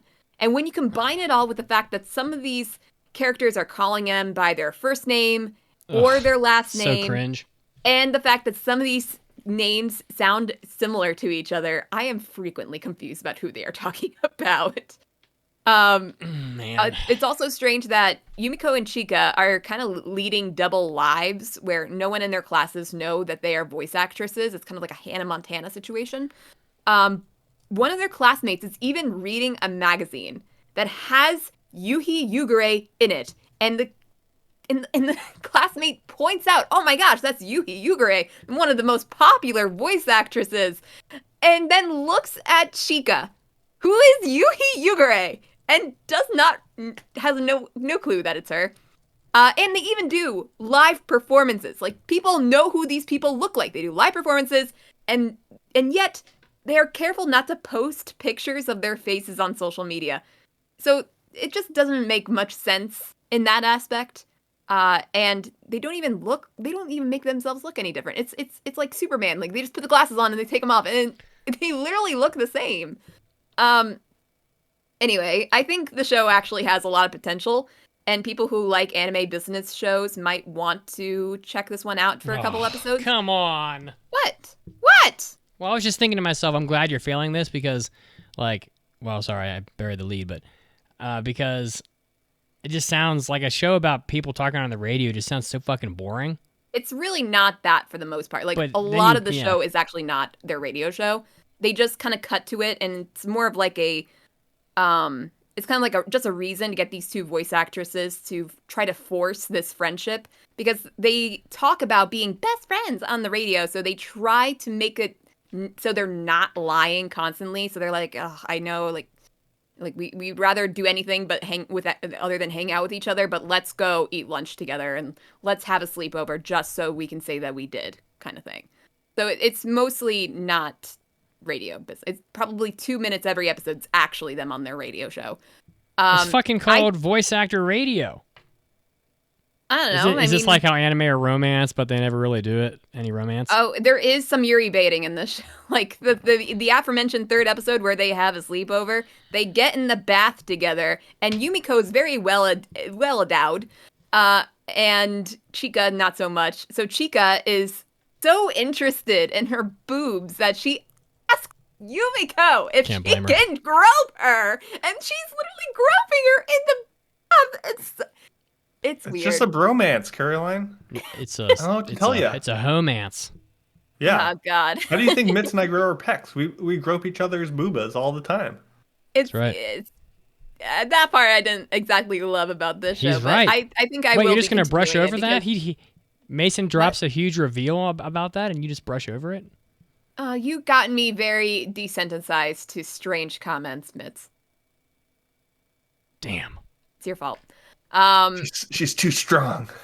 She's surpassed me. I must evolve. No, please do not. Do not. I'll be continuing with this show because I do think that it has potential to be a good industry show.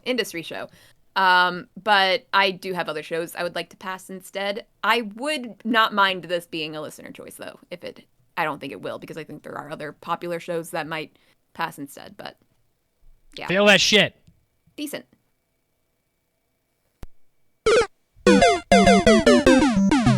Alright, I've been waiting for this. I can't wait.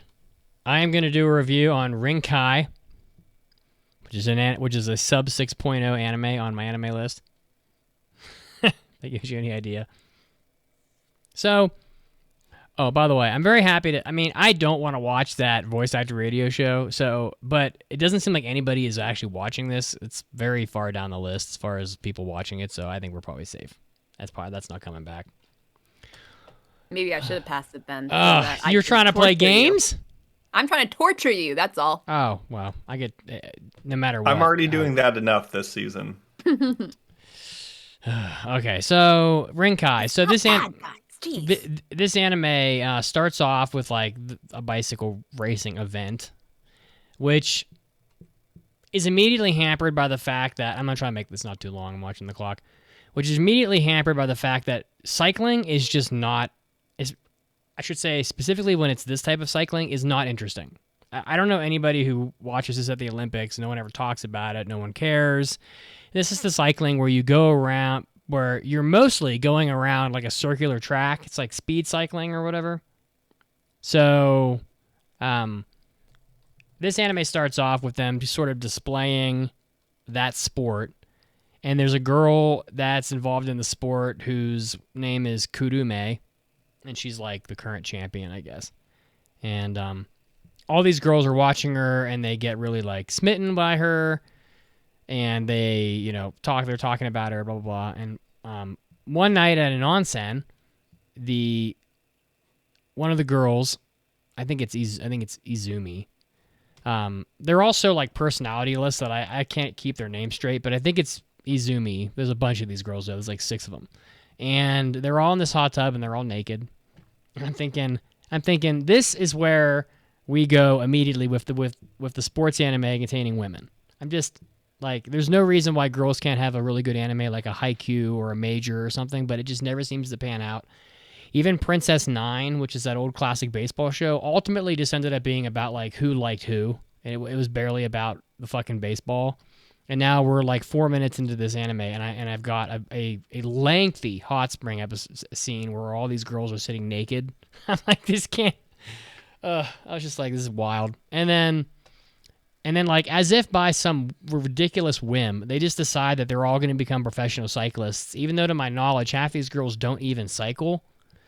And then to top it off, Kurume, the girl that they all idolize, the older lady, basically stands up and turns the corner because she's been sitting in the onsen the whole time listening to them gush about her and how all this. And she just happens to be in the onsen and walks past them all stark-ass naked, you know, and turns around and says something cool. I can't remember what it was. Or like, I'll see you on the road or something like that. And then like walks away, and then they all fucking freak out about it. Then, as if that wasn't already stupid enough, this girl, and I know it's anime, and you know Pancake gets on me a lot about this, about how like taking things too seriously, but like it is not really a silly show. It's about like people trying to have a dream and go become a professional athlete. Like it's not really a goofy story, but the one girl who's essentially getting ready to go to college is having this driving turmoil inside of her where she can't decide if she wants to go be a professional cyclist or if she wants to go to college. And I look at it and I'm thinking there are a couple things about this whole event that are stupid. One, she can't decide, so she writes a letter to Kurume, the cyclist girl, and literally tries to get this other woman to make her very important life decision for her. And I'm like, I'm like, how do you have her address, for one thing? And second, who mails somebody else and puts that responsibility on them? Like, you barely know this person? Like, you need to make your own fucking life choices. And I have a question. Yeah. This girl has never actually cycled before. I can't remember if they said she had cycled or not, but the impression I got was that she hadn't. And so that leads me to my second question. We'll ask your question, but I think it's going to be the same thing I'm about to say. Oh, no, that was my question. I was just wondering. Okay. Like, she's ridden a bike before. She just hasn't competed. Yeah, she's not professional. But it's plainly obvious that she has not invested in this sport enough to even consider not going to college for it. Well, continue. My thing is that, like, if you're going to be a professional athlete in anything, it doesn't matter what it is, golf, biking, basketball, whatever, you're pretty much doing it from pretty young. And by that, I mean, there are some people you hear of that are like freak of nature athletes that can just take up like basketball at like 15 and they're just a god at it. And they're just naturally gifted. And the 5 or 6 or 7 years before they go to college or whatever is enough to get them into the pros. But like that is not the case for 99.9% of people that play professional sports, right? They're not just rolling out of bed and they're gifted at it. Especially at the Olympic level. Right. So this girl, for her to even be deciding to do this or not at age 17 is ridiculous. She's obviously going to go to college because that ship has sailed. Like you would have had to have started cycling at like age 10 probably. Anyway, it's just silly. Basically, the anime also the biking scenes where they're biking are really like horribly CG animated. They look really terrible. But more than anything, it's just not an interesting sport. Like even badminton is interesting as hell compared to this, and I think badminton is a total snooze. You know, I got a snooze drop in here somewhere for that, but you know, it's just here it is. This is basically how I feel about riding around in a circle on a bike. Yowamushi Pedal was so much better because it had uphill sections, downhill sections. People crashed. They had some shonen antics they threw in there, but that's not going to be the case in this very, very short anime. Rinkai does feel like a sub 6.0 anime, not only because it doesn't look good, but also because they just refuse to, I don't know, put girls in these sports shows and make them serious. It's just a joke every time, and it's getting pretty old. No, God! No, God, please, no! No! No! No! It's like Lady Emery mentioned, like that hockey anime, the Puta Ode or whatever. I think that's Bride what of she's talking Orange. about. Yeah, it's like she's like, are these girls going to become an idol group? They very well might. Honestly, it could happen. So, and also, someone asked me on the Discord. The synopsis says this takes place during the post-war period. There is no fucking way. This is absolutely like modern Japan. Technically, we're in a post-war period. Well, because it's after a war, but it's not within the couple months after. They make it sound like they're like rebuilding Tokyo during this anime. That is not. I don't know what they're doing. They're just not proofreading these synopses. I assume Mason's next. Yep, that's me. The next show I am talking about today is Girls Band Cry. This is done by Toei Animation. It is another original piece, and it is still not streaming anywhere legally. So it's a little bit difficult to find.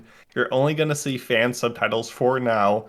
Hopefully we get some better ones in the future, but all that being said, you could easily look at this show and be one of the people that says this show stinks because it looks ugly. And the last thing you need for me to tell you is that you'd be wrong twice in one sentence, because I enjoy this show. In fact, I enjoy it quite a bit. I actually am enjoying it a lot more than the much adored Bang Dream. It's my go from last year.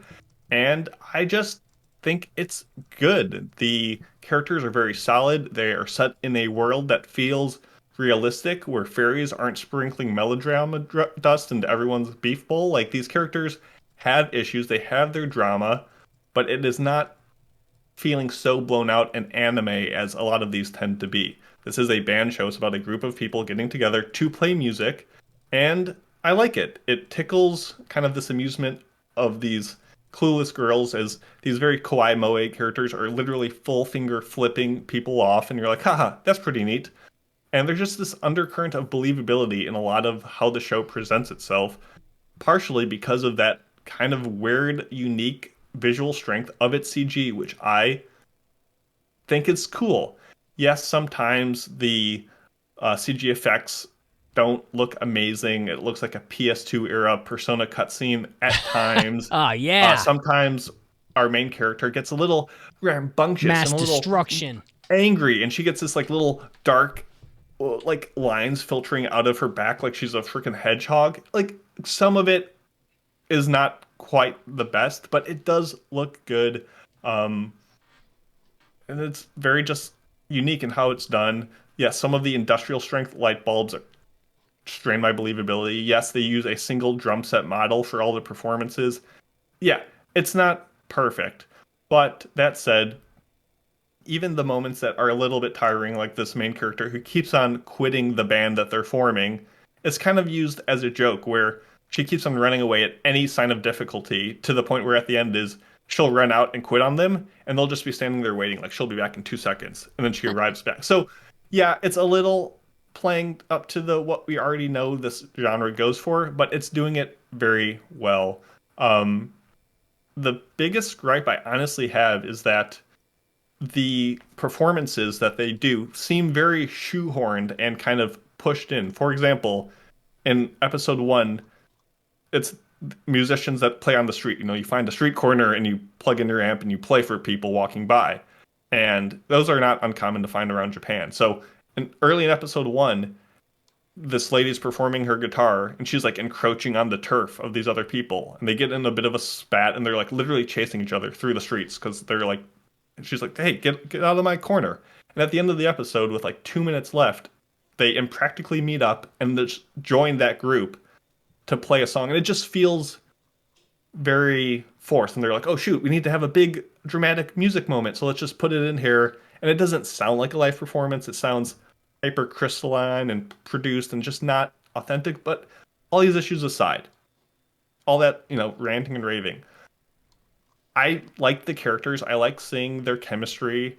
It seems like they are having the potential to grow beyond the stereotypical arc we've seen 1,000 times with this show. I didn't set out to pass 2 full shows of girls just making their way in Tokyo, but honestly, between this and what I passed last week in Jellyfish, they just seem to be really well produced, well realized shows that I'm enjoying watching, and I'm curious to see how they turn out. So I will be passing Girls Band Cry because it's good. It's just a good show that makes you feel good, and I have no idea how it's going to turn out. And we'll find out when we review it in a couple weeks. I don't think I've ever been this excited. You're excited? Feel these nipples. Nice. I'm sorry, Mitz. You got all the moe. You got all the moe this season. Why do you do it to me? I don't know. It just looks funky. It looks weird, and I like weird stuff. Okay. It's okay. You can skip this one. Caroline, you're up. Right. My number 1 pick for this season was Kaiju number 8 for obvious reasons. It was definitely one of the most anticipated non-sequel shows of this season. Being done by Production IG, based off a manga. And here's the synopsis. For many years, kaiju have been attacking Japan. Kafka Hibino has long dreamed of being in the Defense Corps to take down kaiju and protect civilians. However, after many failed application attempts and now 32 years old, he has resigned himself to working in the cleanup crew, disposing remains of kaiju. A recent hire to his crew named Ichikawa also has dreams of fighting kaiju, and after a monster encounter, Kafka suddenly becomes able to turn into a kaiju himself, and now with superhuman abilities, he is motivated to pursue his dream once again. So, overall, the world is pretty cool. I know we've had kaiju anime before. I think this is the first one I've seen that has a cleanup crew in it. And honestly, I think that part is pretty interesting. It doesn't shy away from some of the grossness that you don't really think about, like the fact that they have to clean out the digestive tract of this massive animal. Put him on intestine duty. Yeah, that's kind of the thing. It's like nobody wants to be on that part of the kaiju, and like, the fact that they have to rope off several portions of the city every single time, and people are annoyed. Like, I can't believe it's gonna take a whole week to clean up this monster. But that's just how it is in this world where monster attacks are very frequent. The suits in the Defense Corps that they wear to fight the kaiju, they're pretty cool. They kind of take out, like it depends on how much latent ability that you have or that you have discovered, and then it kind of bases it on that, how much more strength you're given, and you can like run on walls and that kind of stuff. I do think that it's a little strange that the fighters in the Defense Corps, they're treated like celebrities. Like, there's one character that I'll get into in a second that is like the top captain, and she's going on talk shows, and the people are like watching her like she's like being followed by paparazzi and that kind of stuff. It's kind of, I don't know, that part was a little weird. They're like little superheroes. Yeah, I guess, but I don't know. It feels like, since it kind of feels like they're like a normal police officer because of how frequent the kaiju attacks are. It's basically just a normal police officer being flaunted around like a celebrity. It's kind of, I don't know. Have either of you seen Planet Test? I haven't. Yeah. Have you watched any? Yeah, it's amazing. Have you watched any of this, Mason? This anime? No, but I've read the manga. I have some of it. You getting any Planet Test vibes, sort of cleanup? No, it's not quite crew? the same. I think it's only the first couple episodes that they really follow the cleanup crew. At least that's the impression I get. They're probably going to not be following them very much. Yeah, it's not a recurring, what are we going to clean up this week kind of thing. Oh. Yeah, and honestly, that probably would be an interesting show. Oh, I thought it sounded so cool. Okay. Yeah. All right. Fuck it. I agree. That part was actually kind of interesting. Right off the bat, I thought I was going to hate Ichikawa, which is like the newbie on the cleanup crew, because he's like instantly rude and standoffish and overly critical of Kafka and just gives me asshole vibes. But very quickly, gets humbled, and he is now my favorite character. And mostly because he and Kafka are great as a duo. Like, they play off each other very well, as far as I can see. Kafka, individually, unfortunately, I don't like as much. At first, I had no problem with him, but like, he has a lot of over-the-top reactions for comedy reasons, and it's so frequent, and it gets so old, and it's like that kind of screamy, like wild reaction to silly things. I could do without it. As a character, I think he's fine. Some of his facial expressions are kind of good. I just wish he would just pipe down a little bit. Just bring it down a little bit. So I mentioned one of the Defense Corps captains before. This is the childhood friend of Kafka's named Mina. Aside from flashbacks where they both promise to be in the Corps together, very shonen. Yeah, but she's the only one that made it, and he's been in cleanup crew for years. We haven't learned much about her yet, but she does have a white tiger as a pet that fights kaiju with her, and I just need an explanation on that. Because it comes out of nowhere. Like, you don't even know that she has a white tiger on by her side. Then all of a sudden, during a monster attack, there's suddenly a white tiger, and you're like wondering, where the hell did this tiger come from? But it's apparently like kind of like her assistant in these fights. And okay. I'm just wondering what part of this world makes this normal? Like, I know there are monster attacks. Probably the monsters. Yeah, but this is a tiger. Like, is it a kaiju? It doesn't look even like irrelevant? a kaiju. It looks like a tiger. How's a tiger supposed to fight a kaiju? It just jumps on it and claws its face. That's all. Are they like tiny kaijus? Because most kaijus I know of are like Godzilla size. There are like varying sizes of kaiju in this show. Like, they have different, tier levels for them in terms of danger. Some of them are like massive, like Godzilla. Some of them are, like, well, the one that makes Kafka into a kaiju, I think, is basically like, it's like kind of small, kind of just flying in front of his face. Sounds like a zombie. What was that? Zombie kaiju. I don't know about that. It doesn't really do the zombie thing where it bites you. It did. The kaiju actually forces himself inside of Kafka's mouth. That's how he becomes a kaiju. Oh, he did? Yeah. Did anybody go to the police? No, because, okay, so they were in a I hospital am the room. police. Writing down opening at... They were attacked by a big kaiju, and I'm thinking, in this incident, this is the incident that's going to turn Kafka into a kaiju. He's going to get bitten, whatever happens to make somebody turn into a kaiju. But no, the kaiju's defeated by the white tiger thing, I think. And then they're in the hospital room recovering because they're both injured. And then another kaiju appears and it forces himself down Kafka's mouth, as I said. And that's how he becomes a kaiju. Is it a tentacle? So they're two unrelated incidents. Is it a tentacle? From what I've seen. There might be some sort of connection between them. But from what I've seen so far, there are two unrelated kaiju incidents that occur on the same night. Just so happens. Answer the question. Sorry, what was the question? Was it a tentacle? I don't remember exactly how it happened. It's a valid question. I can't remember. I don't think it was a tentacle, but I don't know. I think it was the entire body of it. Just I don't think it was a tentacle. Down the gullet. No. The whole body. Yeah. That sounds painful. I'm pretty sure he wasn't comfortable. It doesn't sound like he would be. Okay. Yeah, but but like, they're divided by a curtain, Ichikawa and Kafka. So Ichikawa like throws the curtain aside because he hears Kafka like in pain from being, from having the raped in his face, in his mouth. And so immediately rips open the curtain, and then Kafka like turns his head and he's in full kaiju mode, and they freak out, and that was kind of funny. As I've said, good facial expressions there. Other than that, like, the side characters, they seem a little bit tropey right now. Like, there's a tsundere with blonde pigtails, which, I don't know, she could become interesting because she's very powerful. Like, she's like a prodigy kaiju fighter, but she's also really annoying, like the way the tsunderes often are. There's a guy whose eyes are always closed, but and seems nice, but he's probably like a sociopath of some sort. And then there's a guy who looks like he's in the Yakuza, etc. It's just, yeah. they could turn out to be fine. The pigtail girl kind of concerns me a little bit. Not a huge fan of her.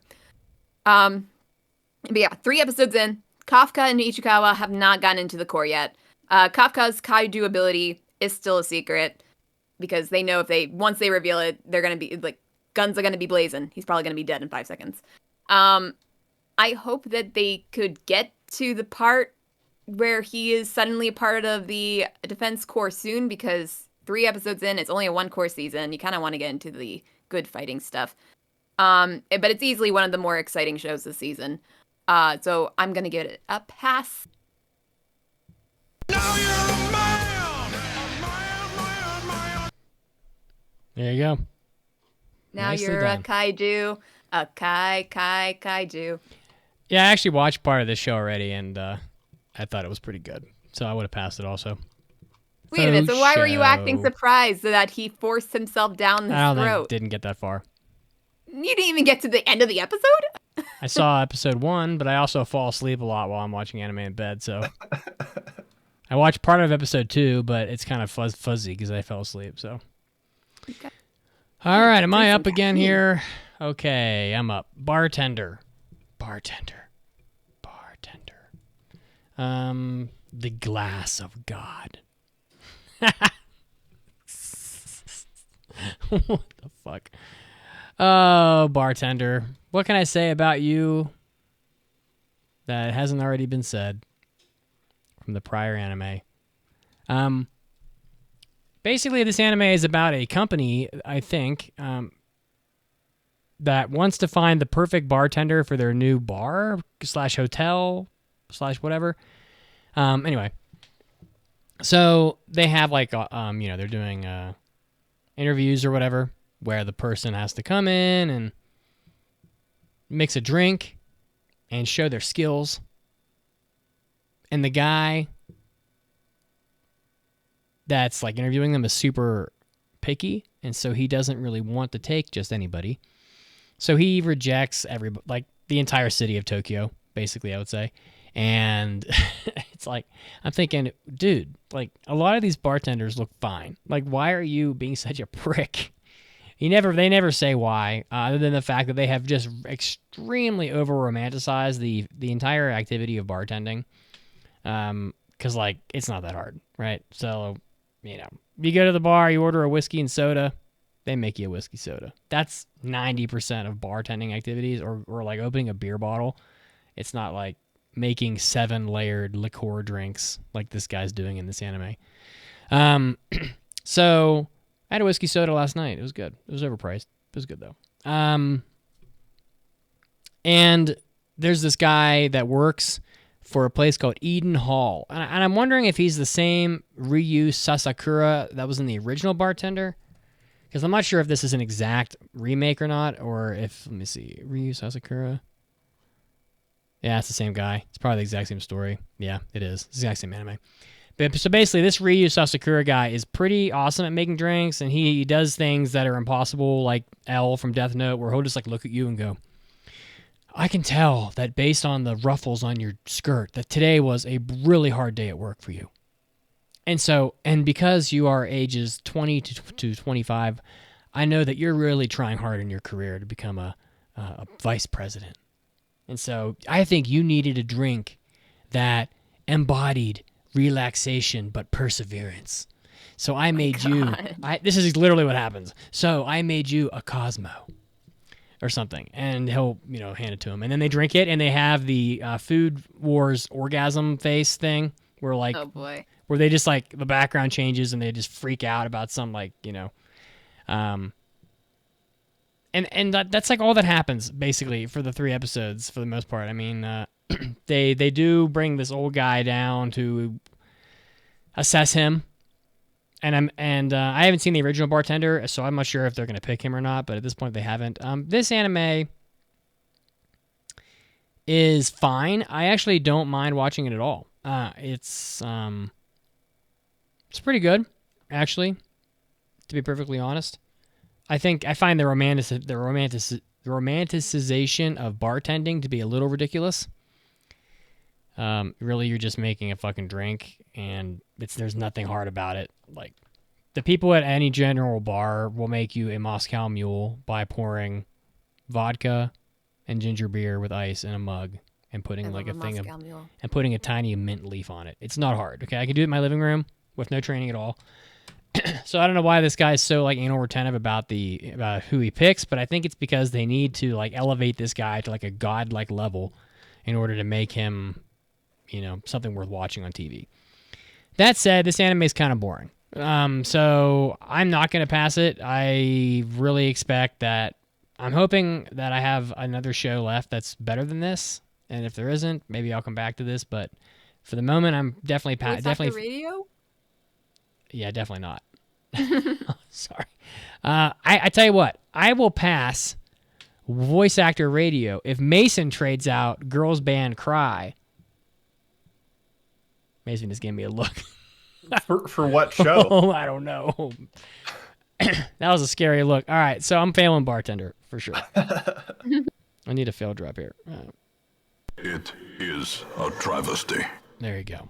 Yeah, I like the original Bartender. I haven't checked this one out though. I think it's the exact same. So it looks like they literally copy pasted the synopsis on my anime list. They didn't even bother rewriting it. So I'm just gonna take a guess. This is exact 1-to-1 copy. Bartender is back the original one when I watch it. The perfect put it on right as you're like getting into bed and you'll just like go to sleep. To it. And it's just calm, it's peaceful, and it just is soothing. And do they still do the thing at like the end of each episode that tell you like how exactly to make the drink? No, I don't think I recalled that. Just with the ingredients or something. Mm-mm. Okay. No, I don't think so. Doesn't matter. No, they're saving it for the book, the hardback book that we're gonna put out. There you go. Perfect animated drink too, though. It may exist Figure out already. What you're drinking. Yeah. Well, it definitely makes you thirsty for like a drink for sure. Mason, do you have one more? I have one more. I'll make this quick because I've already used both my passes, so this isn't going to fail. Spoilers. This is Mysteries, Maidens, and Mysterious Disappearances, streaming on Crunchyroll, based on a manga and done by Studio Zero G. This show is not bad, but it unfortunately falls into a show of characters that are trying to be kind of quirky and unique and just don't quite cut it, and therefore you see a show that's trying a little bit too hard and not succeeding, and it's a little off. So essentially it's a mystery kind of show where these two characters go around getting into all these supernatural events and trying to figure out, what the cause is behind it. So for example, episode 1, this bookstore operator finds this forbidden tome. She reads out loud at just the perfect conditions that trigger the magical spell. So then she starts regressing in age to her childlike form. And they're like, oh no, what are we going to do? Solve the mystery kind of thing. And so far from what I've seen, just the mysteries are kind of unrewarding. The fan service is very lazy. There's a lot of weird male gazeness to this show. And like I said, just the missing of the tonality when it's trying to be quirky and it's not. It tries to be dark and edgy. It's not. The characters are kind of subpar. The dialogue's kind of subpar. It's a fine show. If you do like that scratching of the itch of the Mirako-chan, the Dark Gathering, the shows of urban dark fantasy, it's definitely has that in spades. So it's worth giving a look at. But if that kind of thing doesn't automatically appeal to you, I think this is one of the weaker options of the batch, and it just didn't do much for me, especially compared to the other shows I watched this season. So I will be failing Mysterious Disappearances. I was surrounded by the suck. We did it. Yeah. That's all their impressions for today. We got one more week of them. Yeah, so I still have a few left. I mean, I've got Oi Tonbo, Sandland, and I don't think I did Re-Monster yet. Nope, you got both of those. Or all of those. Yeah, so I've done quite a bit. Still have a condition called Love, which I was going to talk about today when I forgot I didn't even watch it. Haha. Hence the reason Mason had to use his second pass today to cover my mistakes. And also a Go Loser Ranger and a salad bowl of eccentrics. So, got a lot to talk about next week. And next week I'll tell you guys why Windbreaker didn't pass. But I'll also talk about some of the good shows I am watching this season that aren't up for reviews. So I have some positivity. Oh yeah, and that Knuckles anime came out, and it's got like a 70 on Rotten Tomatoes, so that's pretty good. I guess it's not really an anime. It's not animated fully. All right, get us out of here, Caroline. On Hobby Addicts, I'm presuming. Oh, you bet your sweet bippy. If you want to hear that, make sure you subscribe for our extra content. And I believe you guys are doing a hentai episode next, so that's another thing that you get to enjoy with extra content. Betty knows. Make sure to follow us on Twitter at AAA Podcast and also on Facebook, and join our Discord and take a look at our TikTok for whenever I post. Oh no, Kaiden has been doing well on TikTok these days, so check out that. And we'll continue Spring Impressions next week. So long. Toodaloo. Love you. Bye. Bye.